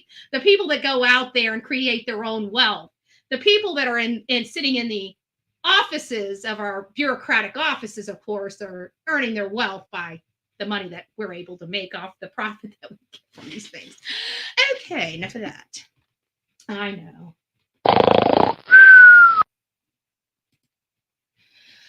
Believed to have wounded or killed local, state, federal, believed to have wounded or killed local, state, or federal law enforcement officers. Endangered missing person alerts, similar to Silver Alert. These categories help authorities find someone who's been. That's stupid. I'm sorry, it's stupid. It's too many. It's just too many. When you have too many choices, you have too many ways to screw up. Keep it simple. If our country just kept things simple, I believe we would all be much happier people. But you want something screwed up? You want something screwed up? Hand it over to your government. That's a good way to screw something up. God bless you, Elfig. And you get that, and I almost. Did you see? I caught myself. Sometimes it just slips out. If you guys received your Bullhorn Betty membership, please don't forget to tell Elfig thank you. And then earlier today, oh wow, I missed a lot. Holy crap. Let's just go down it. Sweet Misery, if you received your Bullhorn Betty Crime Stories membership from Sweet Misery, please don't forget to tell her thank you. We did welcome Darcy to the coffee club. Thank you for being a member. Stacy, our beautiful Stacy, gifted 1 Bullhorn Betty membership. If you received her membership, please always say thank you if you received a membership. This is a gift from them to you. And, they work for it, right? And they want you to have a gift, and they also want to support this channel. So always be kind and say thank you. Linda Lou became one of our newest members, even though she is not new to us. We love Linda Lou. Indicted Turtle Ass.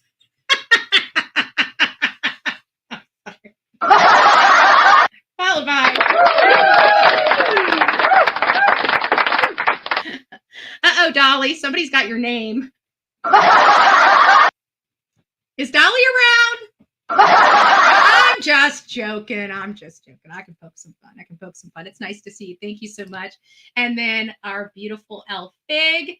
5 Bullhorn Betty memberships. Please don't forget to tell her thank you. And our beautiful Lori Lowe, my new neighbor. Thank you. And God bless you. You guys rock it out with your coffee beans out every single day. Well, indicted turtle ass. I mean, what did you? That's the first thing I thought of. You know, there's only one Turtle King that I had to use the bullhorn to escape from jail. Okay, there's only one of those that I've got. Okay, I only got one story like that. Okay, and it comes with an indicted turtle ass. Oh, I'm just joking. I mean Dolly.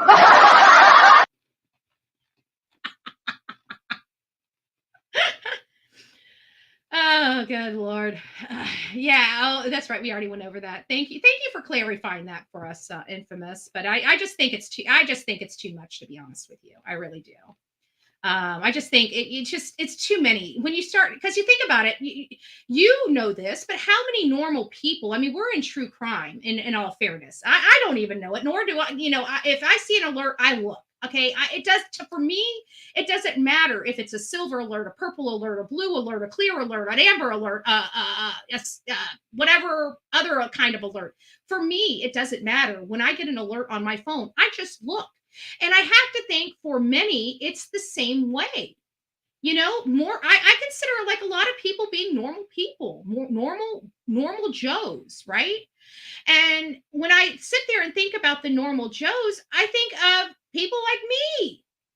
Who like, when's the last time that you actually paid attention to the color of the alert when you looked at your phone? I can guarantee, even Infamous. I promise you, now that you're thinking of it like that, you're probably thinking, you know what? She's a little right. I don't know how you think. I really don't. I don't know you, but I still just something there. I don't know. If you're if you're not sure, it's a cloudy alert. Exactly. There you go. We love turtles. And Big Macs and fries.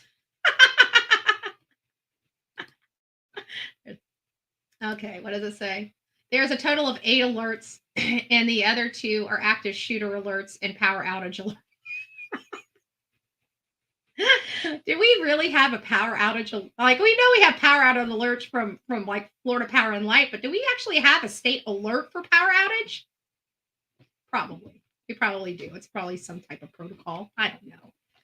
I'm sorry, Infamous. We're just gonna agree to disagree. I think because these states have different. The problem is these states are making up their own. Oh, God bless you, Sonia. Oh Lord, God bless you. Thank you, love. It's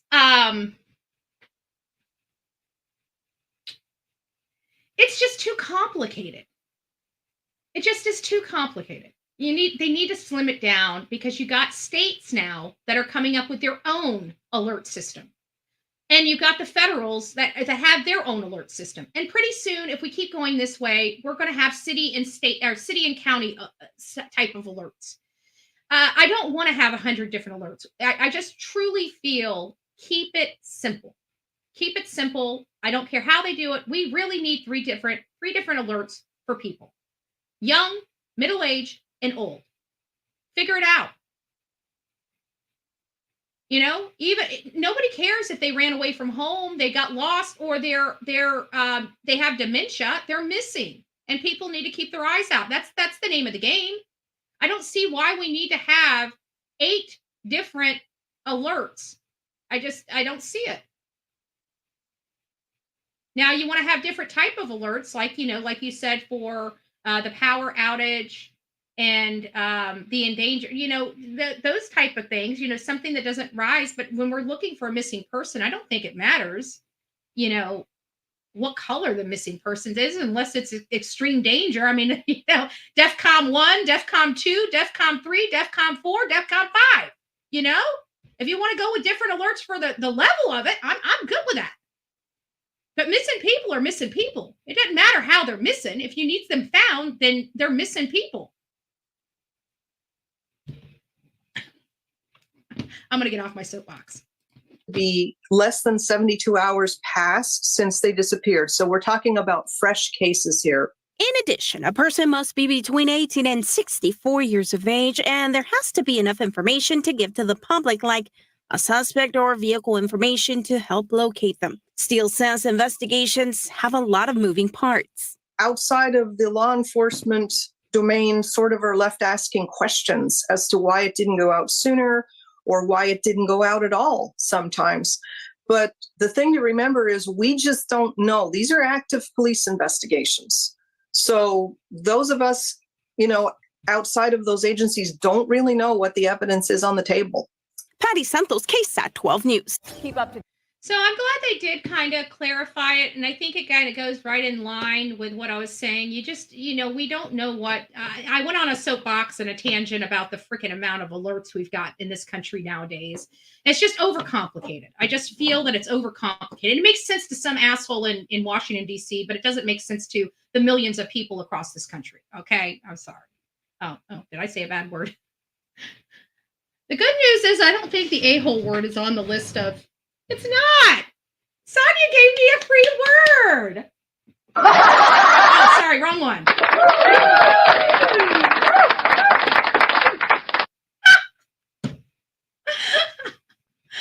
I got a free word. The a-hole word is one I'm allowed to use that doesn't charge us. Uh-oh. Oh, snap.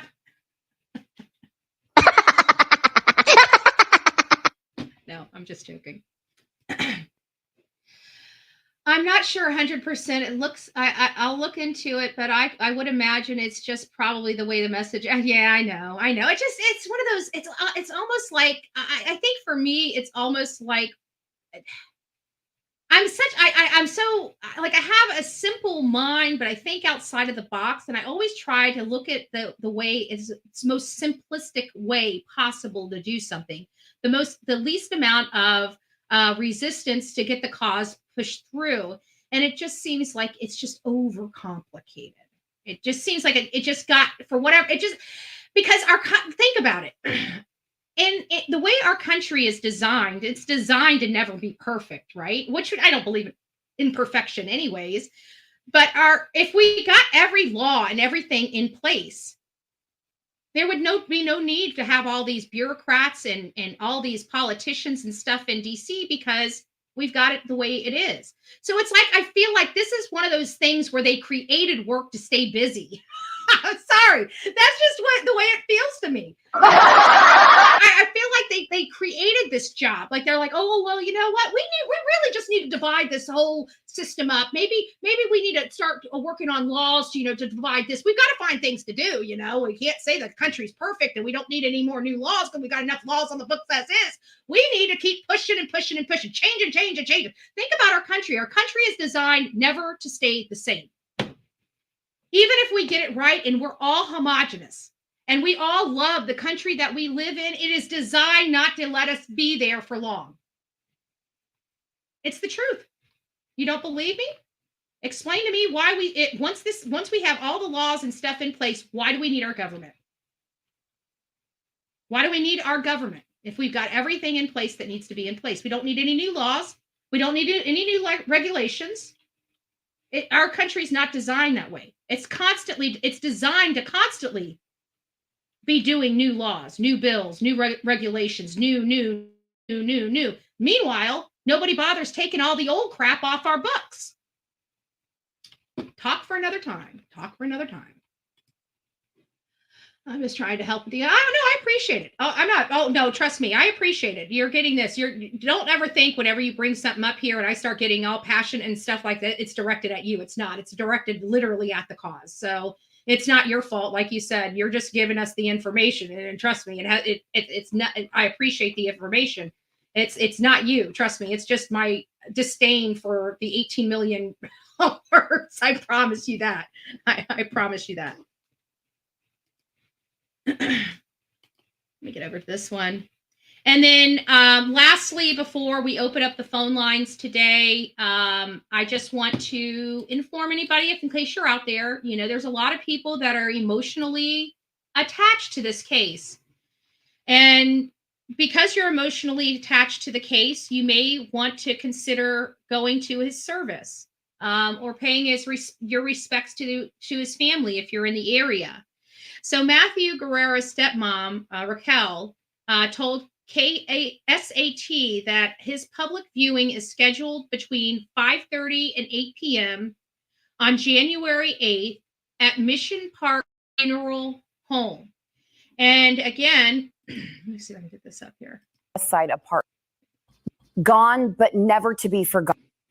Forgotten. That's what was echoed by people at 22-year-old Matthew Guerra's vigil today. Guerra and Savanah Soto, his 18-year-old pregnant girlfriend, were killed and found in a car at a Northwest Side apartment just one day after Christmas. The night team's John Paul Barajas takes us to that vigil through those emotional moments. Jesus, my pain is so deep, my anger is fierce, and my fear is crippling. As we grieve Savannah, baby Fabian, and Matthew.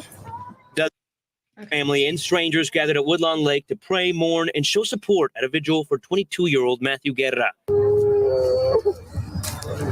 He and his 18-year-old pregnant girlfriend, Savanah Soto, were killed just before Christmas and right before they were set to have their baby boy. We thought that I'd be babysitting Fabian for New Year's or something. Me and Savannah talked about so many things we had planned for Fabian. Plans to make new memories with a grandchild have been ripped away from both the Guerras and Sotos. Now their families are forever linked by tragedy as they seek justice in an ongoing capital murder investigation. I love you, Matthew. I love Savannah. I love Fabian. Through the wave of emotions, hugs, and tears, there were some smiles. I was the only one in the family that didn't need braces, she said. Remembering the lives lost and the good times they shared. I gotta tell you, that's one of my favorite photos. It's well, they had the other one. The other one was where she was holding it and cradling her baby. This one shows that the baby was ready to, start having the head pointed down. It's all so sad. It's just all so sad. Shared. Say, Mama, I want some chicken. The overwhelming message from those in attendance said best by Matthew's dad, Gabriel. Miss him, and that I'm going to be his voice in this time, and that we're never going to forget him and Fabian and Savannah, and that the love they had for each other. John Paul Barajas. Hey. So a lot of people have noticed I know it's so hard not to cry. It is this, for us, it has a lot to do with the baby. I don't think it has a lot to do with Savannah and the baby, period. An 18-year-old mom to be, first-time mom, gunned down. There's no excuse. Just telling you about this, my legs all the way up to my arms are filled with goosebumps. I mean, there's no excuse, but let's face it, what brought us all here is that baby. Just the what happened to the mom and the baby is really not that Matthew doesn't matter. That's not what I'm saying at all. It's just that what got our attention to this case was a 19-year-old missing mom that was ready to give birth. And we followed it as that. We thought it was domestic related because of the past stuff. I'm sure her family did. And that's where the pain and the hurt became with the two families. It wasn't after they were found. It was before. Because at that point, they thought Matthew was responsible. I believe that the Soto family knew that Matthew had been violent and had been abusive. And naturally, their minds went straight to that when Matthew, her, and the baby were missing, when they needed to go to the hospital and have that child. I'm sure a lot of things went through their head. But his father had to have known that something was just, even if he did that, he would have called his brother, he would have called his father, he would have called somebody for help. He called no one. Matthew called no one. Him and Savannah just disappeared. Disappeared hours before they were set to give birth to their baby son, Fabian. So I know that we've noticed that even though they were together and they were going to be having a baby together, the families are having separate events, separate memorials, separate funerals. And it's really sad that it got to that, because they were together, and whether we agree with their lifestyle or not, that's not our place. It's not our place to control somebody else or control their life. Even though we disagree with their lifestyle, they were together. They were together. They created life together. They wanted to be together. Whether we agree with the lifestyle that they had, it's not our life to live. But it's very disheartening for me to see families, and this happens all the time. We talk about it here. The ugly that comes out in death, something that should be bringing everybody and rallying everybody together, ends up tearing everybody apart. And this is one of those situations I feel bad because, to be honest with you, I feel like Matthew, Savannah, and the baby should stay together. I feel like they should, if they're going to be cremated, they should be cremated together. If they're going to be buried, they should be buried together. Like, I feel like, it's no longer the decision of the family as to whether they should be together or not. They are together. They were together in life. They created a baby, and they were together in death. And it might be a, a Greek tragedy story, but it's their story to have, and it's their story that took them out. And they were ride or die together, and that's what they did. And it's not for the family to judge, in my opinion, on that. And I hope that they can work it out, because for this baby's sake, the baby may be gone, but he's still their baby. And they need to do what's right for baby Fabian, not what's right in their heart and mind. What's right for that little baby, because that baby had everything taken from him. And I really do hope that the family gets it together and stops and just realizes they're all in the same boat. There's enough blame to go around, but blaming each other is not how this is going to get done. They need to be blaming the people that did this to their family. They need to be coming together in solidarity and a unified front and saying this is unacceptable, and we want the people responsible for that. They need to let whatever's going on between them go and work together to fight for their children and their grandchild.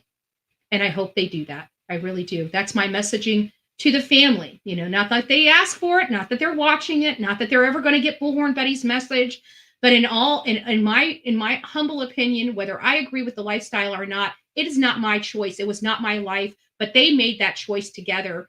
They wanted to be together. They created life together. It is not for the family to now separate them after death. I'm sorry. There's just something in me that just says that's morally wrong. It's morally wrong. And I hope that they get it together, and I hope that they put this family back together so they can rest in peace. They deserve that. They deserve that.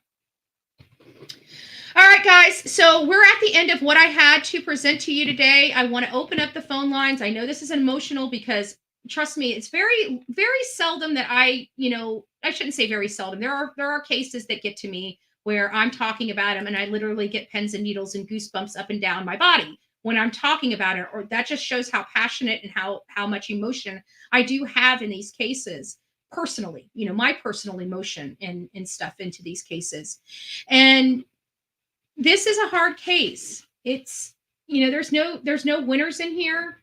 But I definitely don't feel like blaming. We definitely can say, but this is all factual, right? They were involved in drugs. They were involved in a gang lifestyle. They didn't make the best decisions. What 20-something and 18-year-old does, right? There might be many of you in this chat when you were their age doing the same type of shenanigans. It doesn't mean that wrote your path in stone. Many of you guys were relieved and moved on and had a regular life. There was life left. There was a lot of lessons left. There was a lot of change left. I hope that Soto and the Guerrera family understand it is time for them to change their life and their lifestyle. They still have young people in their family. Those young people are targets. If they have not realized that after having 2 family members gunned down in their family within a year, I don't know what else we can do. But it's time for the Soto family and the Guerrera family to smarten up. This is a real situation. I know that they know that. Nobody needs to tell them. They're feeling it. Trust me. Nobody needs to tell them a thing. They got it. I just hope they take that pain and do something good with it. That's what I hope. There's a lot of people that go through a lot of really horrible, crappy stuff in their life. You can either stuff it down and let it just eat you alive, or you can embrace it and do something with it that's positive, meaningful, and it will help change somebody else's life so they don't have to go through this or the pain. That's what we really want. When we hear things like this, we know that there's nothing that we can do. There's nothing that's going to fix this wrong. It's done. All we can do at this point is work to try to prevent it from happening again. Does that mean it's not going to happen again? Of course not. We are smarter than that. But we're not out to save the streets, right? We're not out to save the streets. We're out to save the one, right? We're out to save the one. Who's that one? I don't know. There's many of them. But there's somebody that can be saved. There's always somebody that can be saved. We can't save them all, but we can save one. And those ones add up. You need to have more mentors and more people that are willing to take time to start organizations to help prevent. Yeah, exactly. You know, the big brother and big sister system was back in my day. You know, they great stuff. But see, no matter what we do, and this is the sick part of it. No matter what we do to create healthy programs, we always have that bad element that infiltrates that good organization and gives it a bad name. For example, in the Boys and Girls Club, there have been several big brothers or big sisters that have done violating things. We'll leave it at that. We're in true crime. I'm going to say that I think you get what I'm saying, right? I think we can say you guys get what I'm saying, what I'm implying over here. So it's not that these organizations are good, are not good. Sorry, yeah, that was definitely a misspeak. Not good. It's just that when you hear stories, like say a story coming out that a big brother did a terrible thing, parents are starting to say, oh my God, you know, we can't have them there because of this guy. And now you have a problem.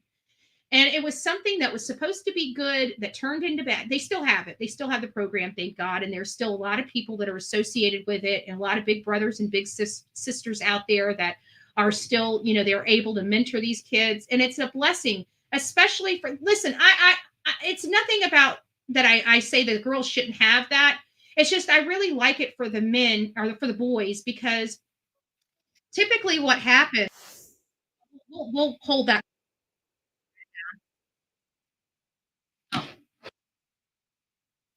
Give me just a second. I don't have you. Hold on. I gotta change the screen real quick. And then I gotta change. Okay. All right. This is sorry about that. Nobody can hear you. This is Betty. How No are worries. you? I just had one either thought or question. Sure. So I'm going to refer to the big guy there that got out of the truck and, you know, he wiped something down in the car. My thought or my question is, why would he wipe that down only to put the girl back in the car? So her fingerprints are going to be in there. So I'm wondering, was there somebody else involved and they don't really care about the girl? Does that make sense? Yeah, you know Like, what? Now that what you're was saying he wiping? now that you're saying it like that, like my lip, I can always hear my gears starting to turn in my head, and it's like, you know, it makes you wonder if they killed them, and then somebody got out of the car before they got to that, and they Yeah. got into the truck, and they're like, oh crap, you need to wipe that part down, and It they may have, put the girl in there maybe, and the other person, you know, wiped their fingerprints off, but the girl don't really matter. yeah. It's possible, and you know what? The girl may not even. They may have not worried about her. She might not have any charges. You know, if the cops don't have your fingerprints, they got nothing to compare them to. Right. That's true. Well, we know that whole genealogy thing. Yeah. You never know, I guess. But you know, somebody brought up the rag that he took out of his car, and they're talking about, well, what about the transfer DNA from the rag? And I was thinking, you know, that's smart. I wonder how much, because it looked like it was on the floor of his truck. How much stuff that he did not realize that he just transferred from his vehicle into that vehicle microscopically by using that rag. Right. I really do think that they do know who it is, just because, like you said, when they kind of become quiet and they're not saying anything. I just think they already know who it is. So, but yeah, I've been thinking about that whole thing with like, why did he wipe it down? Just push the girl back in. Like, her fingerprints are still going to be on there. So what the hell was he wiping down? Somebody else had to be involved. So maybe somebody else did the killing, put the girl in there, told her to just, drive the car over there, and they wiped that other person's, or thought they maybe got rid of the other person's prints.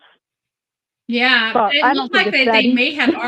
may have already tried to wipe the car down previously, because one of the things that it appears, or at least something that I'm hearing in the back chats, is that he had something in his hand before he grabbed the white towel, and it appeared to be a roll, like a paper towel, an empty paper towel roll in his hand. So if that was the case, now I couldn't see it. I tried to blow it up and look at it and see. I couldn't tell one way or another. But if it was a paper towel roll, an empty paper towel roll, then that means they probably already tried wiping the car down before they even got there. And they were coming there to do the final wipe down of the car.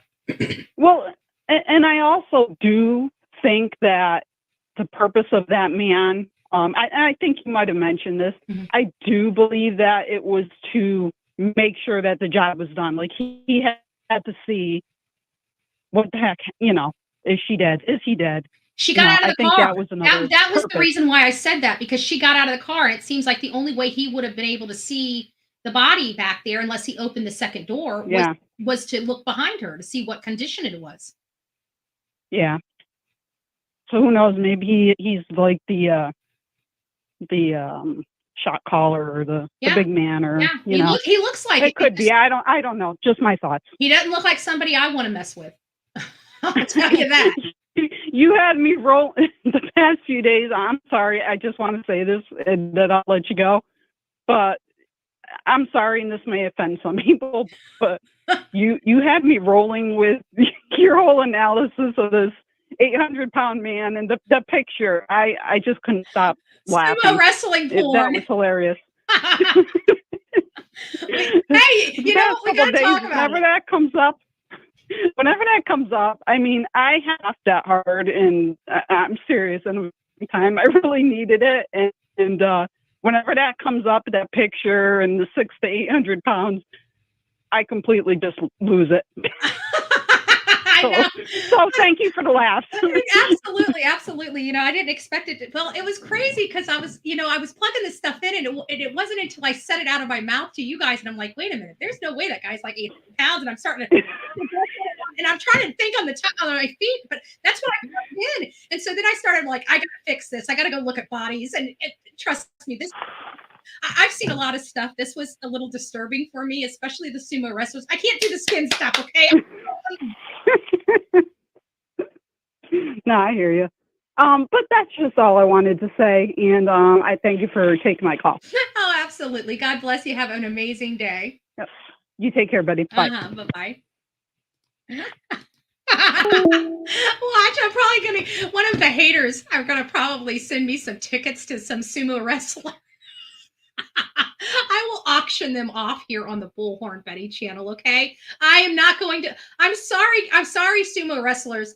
There's just everybody has their own ish, right? OCD-ish, right? Obsessive-ish, right? We all have our ishes, right?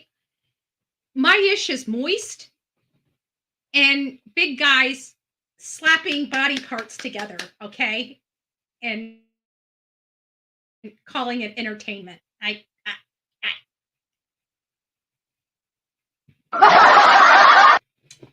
hear people love sumo wrestling, okay? I tried watching it. I had to turn my head half the time. I think it's the butt cheeks. I don't know what it is. I just can't watch it, guys. Leave me alone. Leave me alone. I just can't watch it, okay? Beat me up for it. Beat me up for it. George, I didn't hear the entire statement, but I feel it needed to meet each student where they are versus segregation. I hope that makes sense.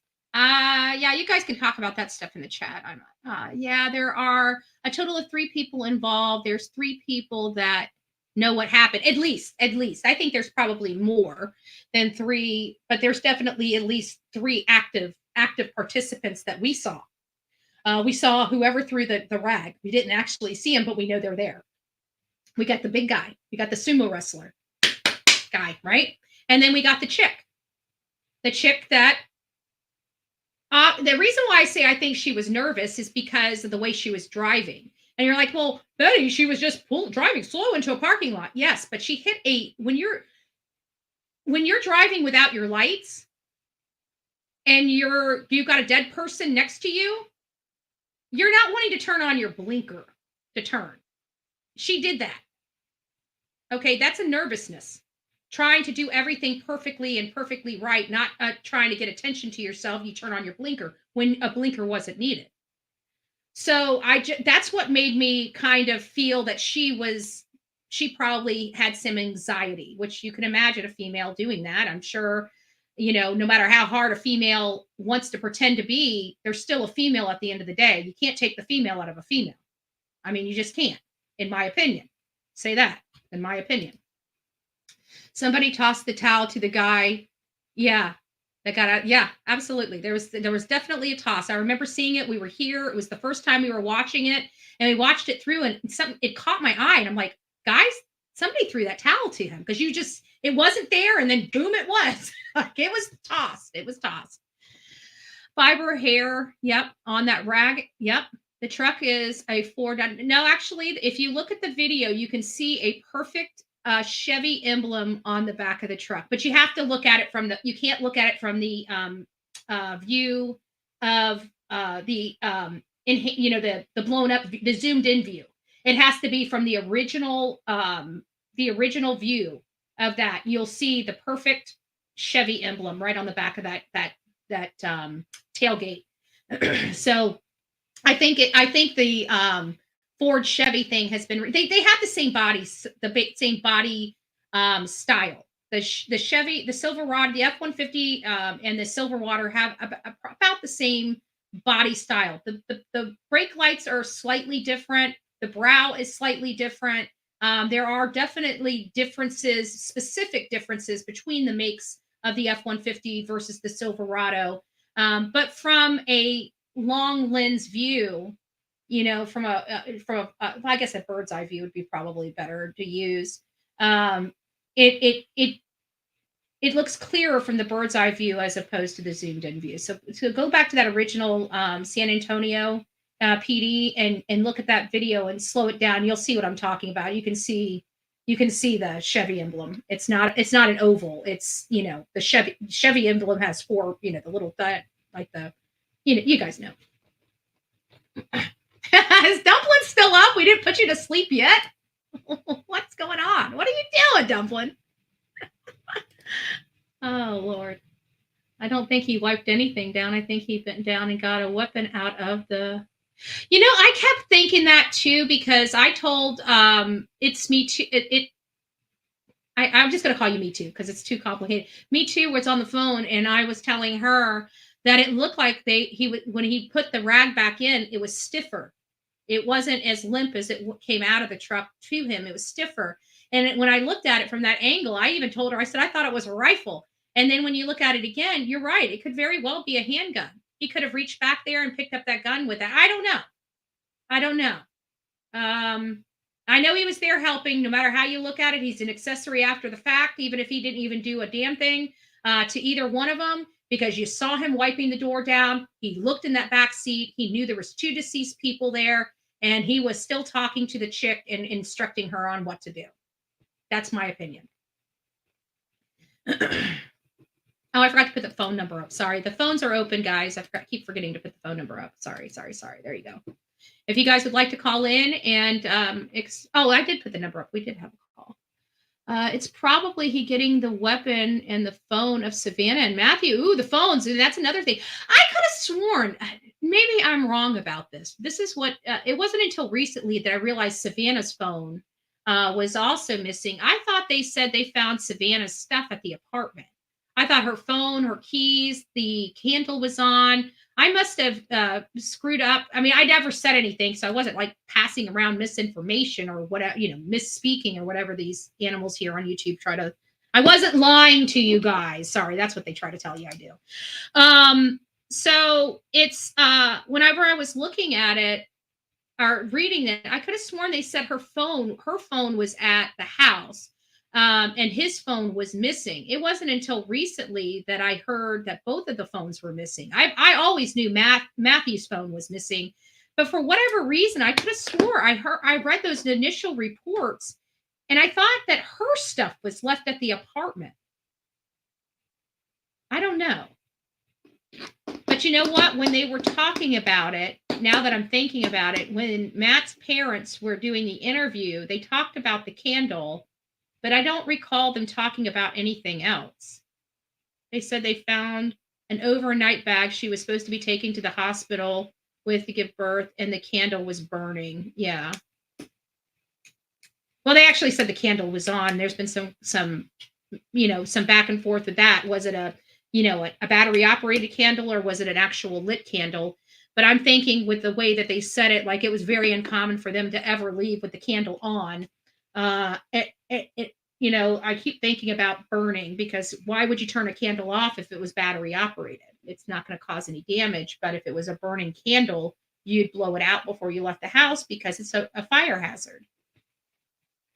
Good morning, Frankie. It's nice to see you. I wonder if they took the shell casings out at that time. The shell casings were, well, I think there were I believe there were at least 2 shell casings. They said that they were shot multiple times. Did anybody else hear that? I heard that somewhere, and I can't remember. Was it a press conference I heard it at? But I heard multiple. So, they have the contact wound, and that might be the one that ended their life. But I could have sworn I heard somewhere, and I can't remember if I read it, if it's factual, or if it's rumored. So we'll classify it as rumored until we can state it's fact.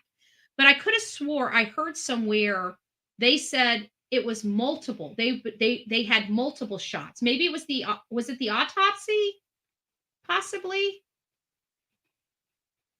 Law enforcement will still be able to get the data from the phone. Oh yeah. They subpoena Verizon, and all that's digital. All of that's digital. So they will be able to have emails, phone calls, call logs, RRT, RTT. Is it RRT? No, it's RTT. The ranges and distance from the towers, and what side of the tower, and multiple tower. They'll be able to triangulate. In my opinion, Brooklyn. Yeah, very good, very good. Yes, thank you for that. Hey, good morning. Good morning, love it. It's nice to see you. I wonder why she didn't have her purse. Well, one of my 2 theories, and we have a couple theories on what happened, or a few theories. There's multiple episodes or editions of, one or the other. So, they either, the way I'm looking at it is of one of 2. They either didn't leave their apartment willingly, or they did. Right? And it's like, okay, Betty, that's not rocket science. They either left willingly or they didn't. Yeah, I know. Right? But I'm saying that because some people believe that they got in their car and went to go do this drug deal because we knew he was re-upping. He would have been re-upping that night, but would he have driven somewhere? Would they came to his house? Because we still have a scream. We still have the fact that, just like people said, the purse. There's just some things that were left at the home that seem like they should have went with them, maybe, and didn't. So it still gives that possibility of somebody coming to that house and taking them with them, or riding with them over to wherever they were going to meet up. If somebody came over there and said, "Hey, you need to come talk to the big guy. He wants to talk to you. I'll drive." It's possible. Somebody brought up in one of the Reddit posts of him being Matthew being in the front seat, and then basically reaching over the front seat and grabbing him and pulling him into the back seat, and taking care of that there. But like they said, that would have been tight quarters to be doing a lot of damage. So we don't know. There's also the possibility of, Savanah staying in the car. And so there's a lot of variations of different scenarios as well. So we've got like scenario A, A1, A2, A3, A4, right? And then we have scenario B, we have scenario B1, B2, B3, B4.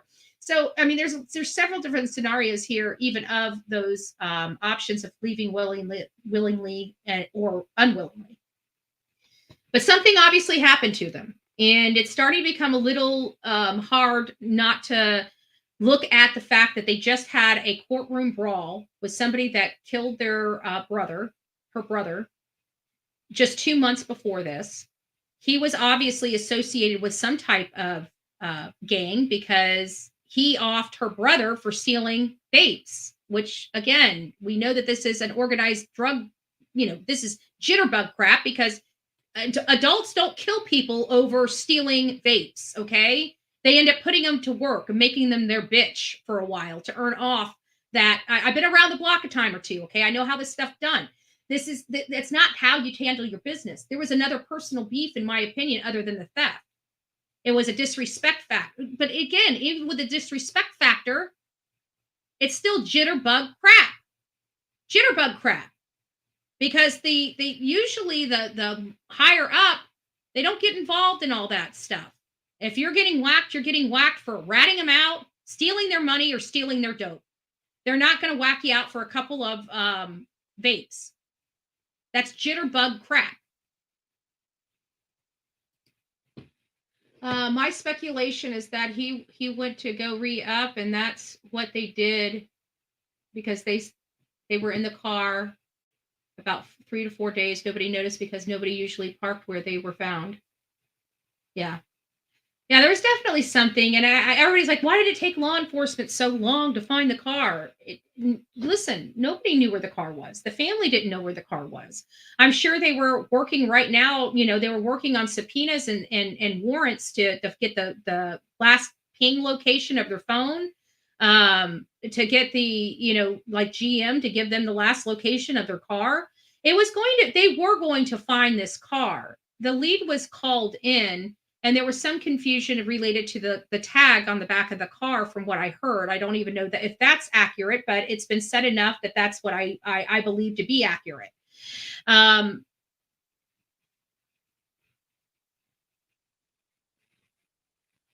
But I'm still trying to weigh, like,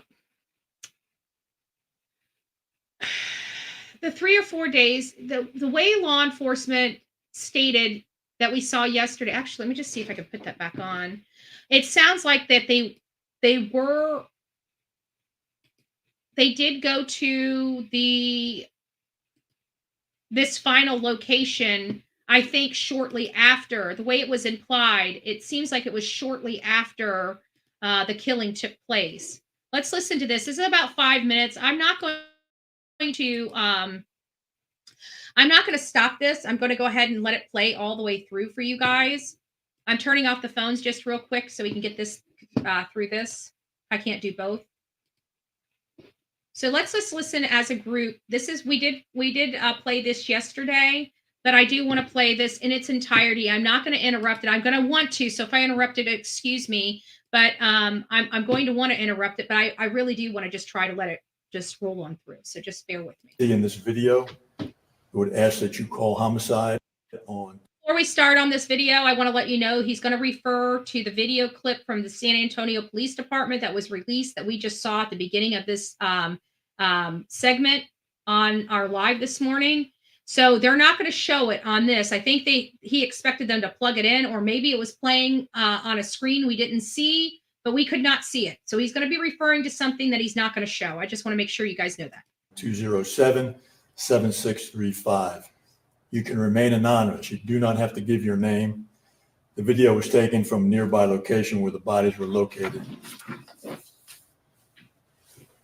And finally, here is a slowed down image of the first person of interest getting out of the Chevy Silverado that is seen next to the Kia.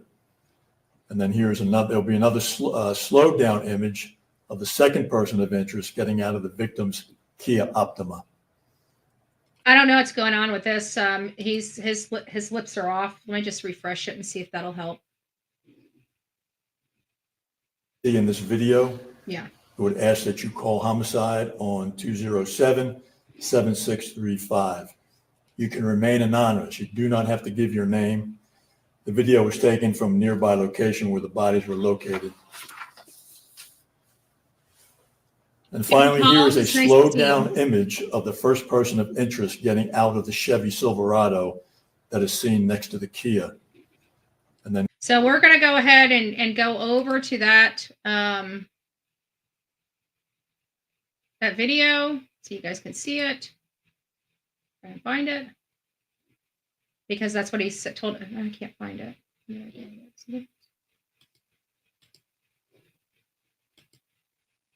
we go. So I'll play this so you guys can see it. This is the video he's referring to.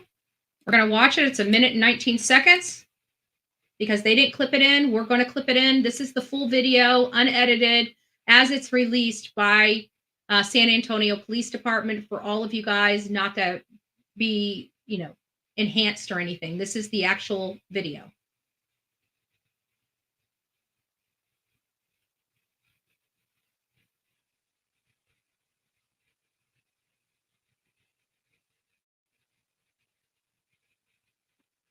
So he's standing the whole time. He never quite leans down. He grabs the thing. He starts wiping the door, but then he almost touches the door with his hand again. She gets out. She goes back in, but I can't tell. Somebody said he pushed her back in. I can't see where he pushed her back in, but I did see his arm near her. And he gets back in the truck, and then they drive off. She goes, and he goes in opposite directions. But it was really weird because we're going to play this through. That's a big boy. That's a big boy. And I want to know who that girl is, but that was a girl. I could see her hair up.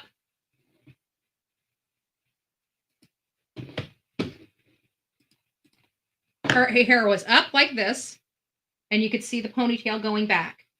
And that was a female that got out of that car with a pregnant, dead female sitting next to her in that front passenger seat. That to me is so highly disturbing. I can't even express into words. I can't even express into words. Oh, I did say thank you, Sonia, for that. I'm coming over here because I did put some stuff into our, and I wanted to read this one. And especially in our school system. So public school systems have cut so much extracurricular activities that these kids don't have anything to do. And I agree with that. And I know that's going back to me talking about, the issues going on with our young kids. And you're right. And it's really been bothering me. And I've said that many, many times because when I went to school, our schools taught us. They taught us everything. They taught us how to balance a checkbook. They taught us how to cook. We had cooking classes. We had typing classes. We had computer classes. We had music classes. We had driving education classes. We had a lot of extracurricular activities in middle school as well as high school that we could do. And we had after school activities too. So if we wanted to go and practice at the band, we could go practice in the band room. We could stay after school. We could do a lot of stuff. Nowadays, they want you out of that school as quickly as possible. They don't want you hanging around. They don't want you doing any work. They want you to go home as quickly as possible. And whenever you're at the school, they want to keep everybody away from you, including your family. Like it takes an act of God for a parent to go in to pull their kid out to take them out to lunch. Back in my day, my dad would sign me out every other day to take me to lunch. So it's like, I don't understand, why they're doing this and this whole thing. Our kids, we are spending a lot of money to educate our kids in this country, lots of money. And we're finding that these activities are being cut. Where's our money going? Why are we not able, if we're promising and giving retirement plans to all, like teachers deserve it. I don't want to take away from teachers. There are some crappy teachers out there. We already see one here on the streets of YouTube that needs to be replaced. But other than that, for the most part, teachers deserve the retirement. I get it. They work hard. They don't get paid a whole lot. They get their biggest incentives to be teachers is the benefits it comes with. Not you being out of school for summer break and getting paid and all this other stuff. That's why teachers, because they don't get paid. I mean, typically for the money that they have to pay for their education to become a teacher is ridiculous. And then to get paid, like $40,000 or $50,000, maybe $60,000 at most to teach our kids, it's hard on them. But they do it because they have benefits. They have retirement. They have, medical. We treat our teachers, fair. We give them good benefits, and one of those benefits are retirement. So maybe we need to be looking at a benefit scenario versus I don't know. It just seems to me that it's costing us more and more, and we're getting poorer and poorer education. That's what it seems like to me, and that's an outsider looking in. I don't know how the parents are feeling about this. That's just my opinion. Darcy, I think the rag was to remove the weapon or the casings. Oh, that's right. We did discuss that. It is possible. And it's possible. We don't know what the heck he was doing with that rag. We're all assuming, just like law enforcement, because nobody was there when this happened. There were people there, just not us and not law enforcement. And Stacy, thank you, Love Bug. If you got a Bullhorn Betty membership from Stacy, please don't forget to tell her thank you. Thank you. Thank you for all the love and support this morning. I do appreciate it. I'm still confused. Can you advise illegal activity on Telegram? Oh, good Lord. Yes, we got that too. Let me find it. We've got that too. I think we can take the body stuff off here. We know what a 800-pound person looks like now and what a 400-pound person looks like. We went over that yesterday. If you'd like to know, we went in depth about body typing yesterday. Might want to get over there and see some sumo wrestling. I'm just joking. I didn't put any sumo wrestlers up. I promise you I didn't. Give me just a second. Let me find it. I've got it here. I just don't know where. I kept it up. It was one of the videos that I did keep.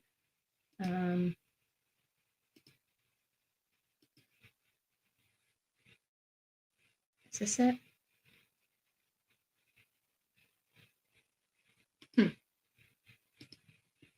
There it is. I got it. Here it is. So this is related to the drug activity on Telegram. So he went by the name of Flakos, Flackos, with a bunch of bunch of emojis after it. It looks like a bunch of drug paraphernalia emojis after his name. So here you go. Let me just put this up on the big screen, and then hopefully this answers your question. So this is his Telegram page, and this is how blatant. I think they took it off. They take it off? Hold on a second. Let me remove this. Oh, shoot. I think they might have taken it off. Let me pull this back. We may have to go back to my live yesterday and look at it, or the day before yesterday. There it is. Oh, no, we got it back. Okay, sorry about that. That scared me for a second. Okay. It's still here.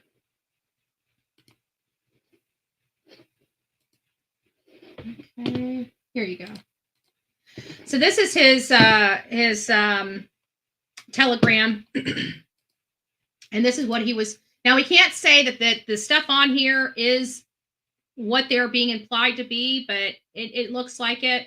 But look at that, how blatant that was. He's taking pictures of himself with all of that drugs. Just very blatant. Didn't care who saw him. He was moving weight, and he was using the Telegram system to do it. I'm dumbfounded. People told me that the young kids these days are using this system. We're now in a point in our time in this country where you can go online and order the most illicit drugs. They just put that Silk Road guy in prison. And now we have Telegram that I didn't know. I use Telegram all the time. I've never even considered that Telegram was used for this. I have to be honest with you. I am literally dumbfounded and mortified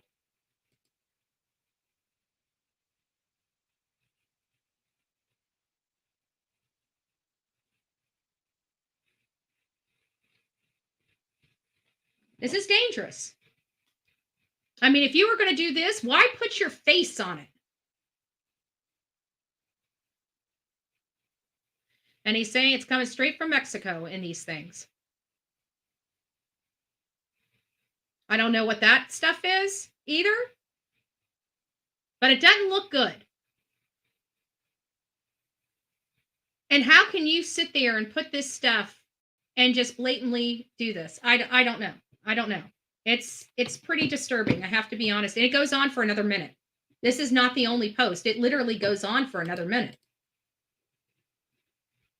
It's highly disturbing. I didn't know this stuff. I didn't know that they could do this stuff online. I know that there's the dark web. You know, we know that there's the dark web, and we know that a lot of criminals live in the dark web and do massive destruction across this entire world on that dark web.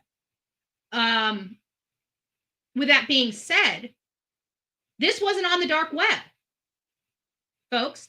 This legit is on Telegram, an app that I use all the time. When we were looking at all the stuff going on in Palestine and, the Gaza Strip and stuff, we were getting those feeds off Telegram. Those feeds were coming direct to us from people living in those war-ridden countries. They were sending us graphic stuff through Telegram about what was going on overseas. It was really bad. But that's getting the news out, trying to get the information across to people that can expose what's going on over there. The schools being blown up and stuff like that. It was really bad to watch. But, what I'm trying to express is I use Telegram for newsworthy stuff. I'm not using Telegram for, illicit business. And I didn't even consider that you could. I naturally think, just like, everybody else out there, I naturally think that our law enforcement's got a good handle on everything on this side of the dark web. That this type of stuff doesn't happen. And when it does happen, it's swiftly taken care of. I'm so delusional and so naive and ignorant that I don't realize this stuff is happening at epic proportions. There's only so many detectives and stuff like that out, and there's so many more people doing this stuff here. You could literally be living next to somebody doing this stuff right next to you. You live in a great neighborhood with this kind of availability. Like what? Right there. Not the dark web at all. Izzy says, so true. My husband was state trooper for 25 years. He made $45K a year, but retirement benefits are amazing. Exactly. Because they get paid crap. Our teachers get paid crap. Our law enforcement gets paid crap. Our politicians, on the other hand, our elected politicians can have 18 homes and 18 estate homes in multiple different states. But our teachers and our police officers and detectives, they've got to make meager salaries because, don't you know, those politicians need those 18 houses. Maybe their mistresses, third, fourth, fifth families. I don't know. I should stop. I should stop. And I'm not talking about county people. I'm talking about the big wigs up in Washington, D.C. Mm-hmm. You know what? If we cut their salaries, I think if we started cutting salaries of our major politicians across this country, we'd probably have better statesmen in there. Because right now they keep giving themselves a raise at our expense, so much so that it's making it too it's too nice for them to walk away, right? When you're getting paid $100,000 a year, but you're getting all of those nonprofit contributions to you in the hundreds of millions of dollars, kind of funny how that works. And then when you look at the nonprofit, you realize that China's given money, Iran is giving money, Pakistan is giving money. These countries and these political heads in those countries, and these disgusting countries that hate America, it makes you wonder. It makes you wonder, but nobody knows it and they don't believe it. But this right here should not be happening in our country, when you can go on an app and start slinging drugs and putting your face with the drugs you're slinging, and you're still able to sling the drugs. I'm just appalled. I'm dumbfounded. I'm flabbergasted. I'm flabbergasted. One of my sisters is a teacher at a year-round school in Cali. Not great money, but she's done it for 25 years. The good teachers are simply priceless. They are. And the good teachers, trust me, they're doing it for the love of teaching. They're not doing it for the money. They're not doing it for the benefits. They're doing it because it's their passion to do it. There's just some people that have a passion to do stuff. And teachers, I think teachers are one of them. I think a lot of bad people have realized that the teacher profession, there's not a lot of teachers, and they're not paying the teachers well. So, good teachers are going to like private schools. And so it's leaving this kind of void where it's allowing these predators to say, hey, I can get a teaching degree and go teach. They don't know why until they become the predator that they were teaching to become. I don't know. There's a lot of unsavory things going on with our teachers in some of these schools, and it's becoming more rampant than we know in the past. It could be because social media is getting information out quicker to people. This could have been going on for a really long time. We were just ignorant to it. I mean, look at all the cases that we're still bringing up that happened, weeks ago that we didn't even hear about. So this stuff is going on. Yeah, now that this happened, I would doubt that the system is going to be able to advertise drugs. Yeah, no, I'm pretty sure we put a spotlight on this.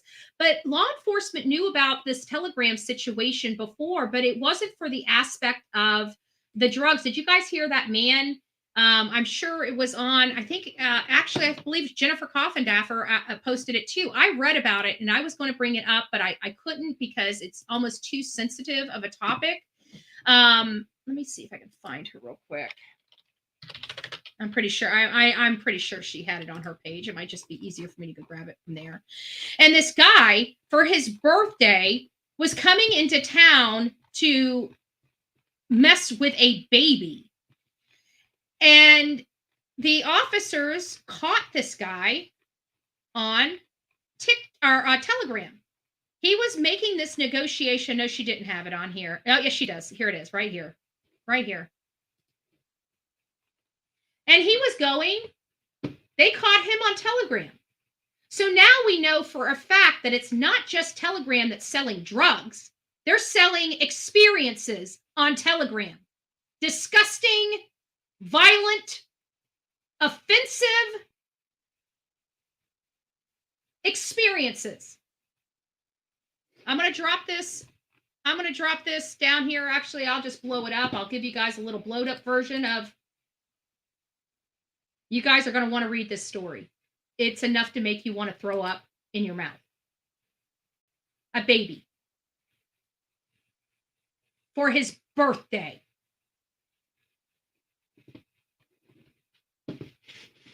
Sick. Thank God the person on the other end of that phone or at the end of that computer setting this up was a detective. This guy. And I keep wondering how many times, every time something like this happens where you got a creep like this, it makes me wonder. It always makes me wonder how many more before you were caught? How many times did this happen before you were caught? That always crosses my mind. It always crosses my mind. How many times before you got caught? I don't know. That's one sick. I can't. It almost makes me want to throw up in my freaking mouth. Telegram is owned by Russians. It won't get shut down. I didn't know that. So, Pinky, you just informed me. It's a little scary to think Russia's got our information. But hey, Happy New Year, Grateful Heart. Happy New Year to you too, Love Bug. Thank you. Thank you, and God bless you. you have a secret group there that delivered videos, exploit children 100. It's getting sick. Our like for normal people like me and you, we value and we're so thankful that we have internet. We can come on here and talk to a bunch of people. We can do a lot of research. Remember those Encyclopedia Britannicas that we had? At least if you're old as dirt like me, you remember them. The Encyclopedia Britannicas. Well, now, you have that literally at a stroke of a finger, but not you don't have to sit there and look through all this stuff. You can literally type something in and you literally have all these resources to read and really understand about a subject. Like people can learn so much on social media, expand and explore and all this. We have so many things. This is the internet has changed literally everything for the world. It really has. It's just an amazing addition. But the problem is people found a way to abuse it, like they always do, right? They found a way to abuse the system and use it for bad things. I have to think this is happening more and more, and it's becoming almost overwhelming for law enforcement. Almost overwhelming. That's truly what I believe. All right, guys. Wow. We did 2.5 hours today. There's a lot still to be had on our talking points on the Soto case. We're not getting into evidentiary stuff just because I realize we are dealing with a gang element. I truly believe that at this point, it's not a boyfriend, girlfriend, a jitterbug beef. This is that what, and a jitterbug beef can be very deadly. We've seen 10, 11, 12, 13-year-old kids offing other people, right?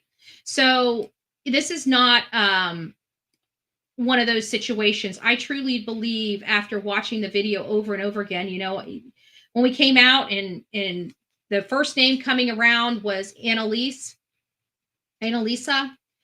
and her boyfriend, and then hearing all that stuff. And it was good sleuthing. People did bring up a lot of relevant stuff, and I'm glad that they did, but I just believe, and they may have knowledge of this. They may be friends with the person that did this.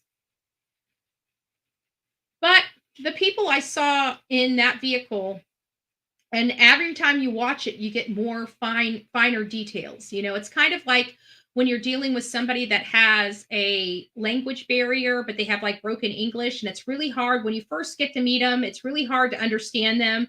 But you guys have been friends now 6-9 months, and now you understand that their broken English didn't change. You just understand. I feel like every time we watch it, we're getting a little more detail in the image,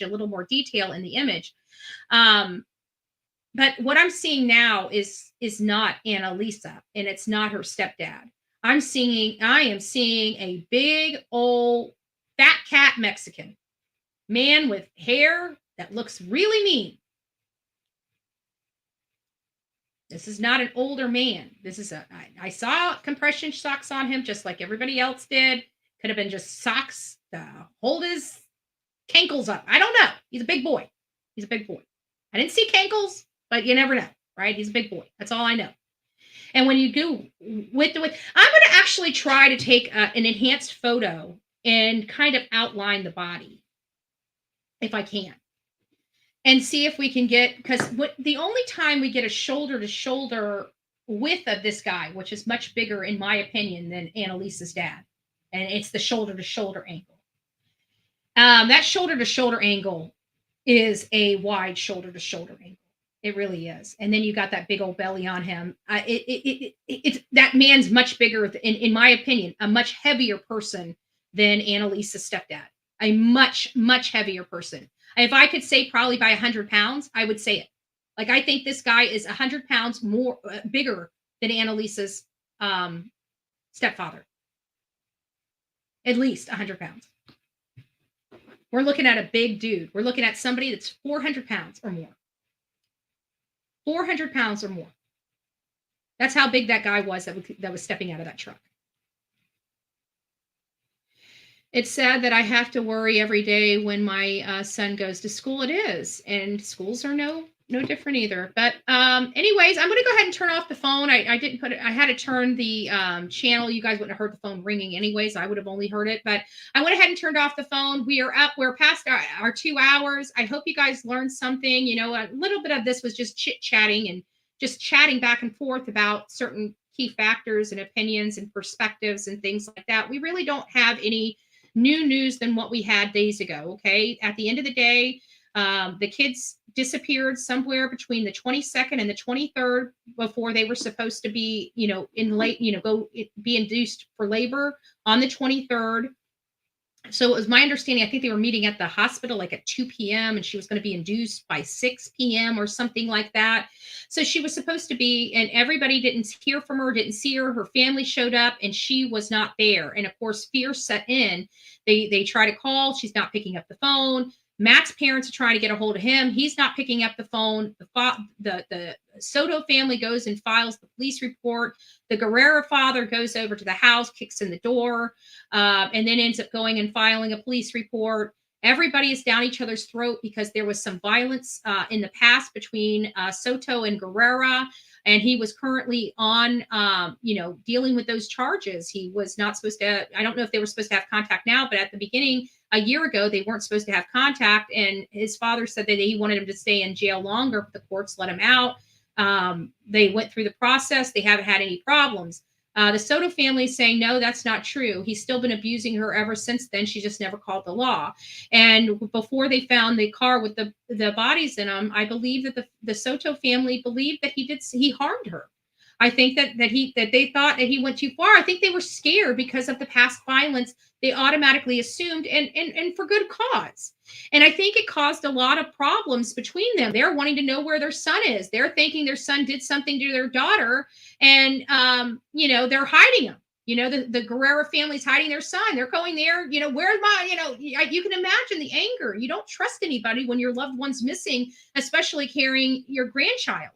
And so I can imagine those days were very, very tense, and they were just mean to each other because they didn't know, and they were angry and they were scared. And sometimes when people get scared, it manifests itself in anger. I don't know why. I think it's a coping mechanism, but it manifests itself in anger. And I really, truly believe that was what was going on in this family, is that they were angry, but then when they were all found together, the damage was already done. You see what I'm saying? It's kind of hard. I'm sure there was a lot of hurt words before those kids were found between the families. And sometimes when you go a little too far, it's hard to step back and try to blend it back together, because you've said so many hurtful things to each other. It's kind of like, that was bottled up. That was bottled up for a really long time. If you felt that way about us this entire time, type of thing. Like, I feel like there was just, I wish they would realize that, just because you're fighting doesn't mean you have to continue fighting. Right. And I hope they put this baby first, and I hope they come together united as a family, because whether they like it or not, they are forever going to be a family together. And they will always be tied together by this death and tragedy. And they can fight it and be nasty to each other, or they can embrace it and be a support system for each other. I hope the latter, but that has to be up to them. Sometimes anger, it destroys. Staying in an angry place too long, it destroys. I struggle with it too. I stay angry, right? Things bother me. I try to put on a brave, happy face, but they still bother me. So you get angry, you get frustrated, you get irritated. I just hope that they can unite for the sake of justice. And so we're going to say, we hope that the Soto Guerrera families receive justice, and we pray baby Fabian rest his little soul in peace. The baby, it's really hard for me. I'll be honest with you, it's the baby. The baby really bothers me. It really bothers me. I don't know if I'll ever be unbothered by it, but it does bother me. All right, guys, I think that's it. I want you guys to take care. Have a great day. Don't forget, it's Hump Day, right? As you slide into your weekend, we're almost through the New Year week. Holy crap! We need to pump the brakes on life. Okay, we need to pump the brakes on life just a little bit. It's moving along way too fast. I don't know if it's just me or if you guys are getting older by the second as well, but I'm gonna say it's kind of, we need to pump the brakes. We need to pump the brakes on life just a little bit. Slow it down. Slow it down. All right, guys, go make it a great day. Don't forget to be fearless. If you see something, say something. An ounce of prevention is worth a pound of cure. And until next time, please be kind. Please be safe and kind to one another. Always remember, we say no to cyberbullying, cyber harassment, any kind of bullying, any kind of harassment. We expect people to treat others as they would like to be treated. God bless each and every one of you. Until next time, again, be safe.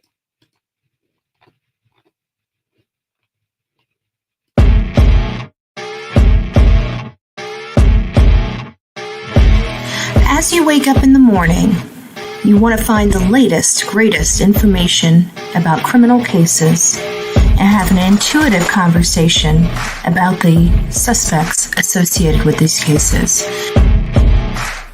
Head over to the Bullhorn Betty channel on YouTube.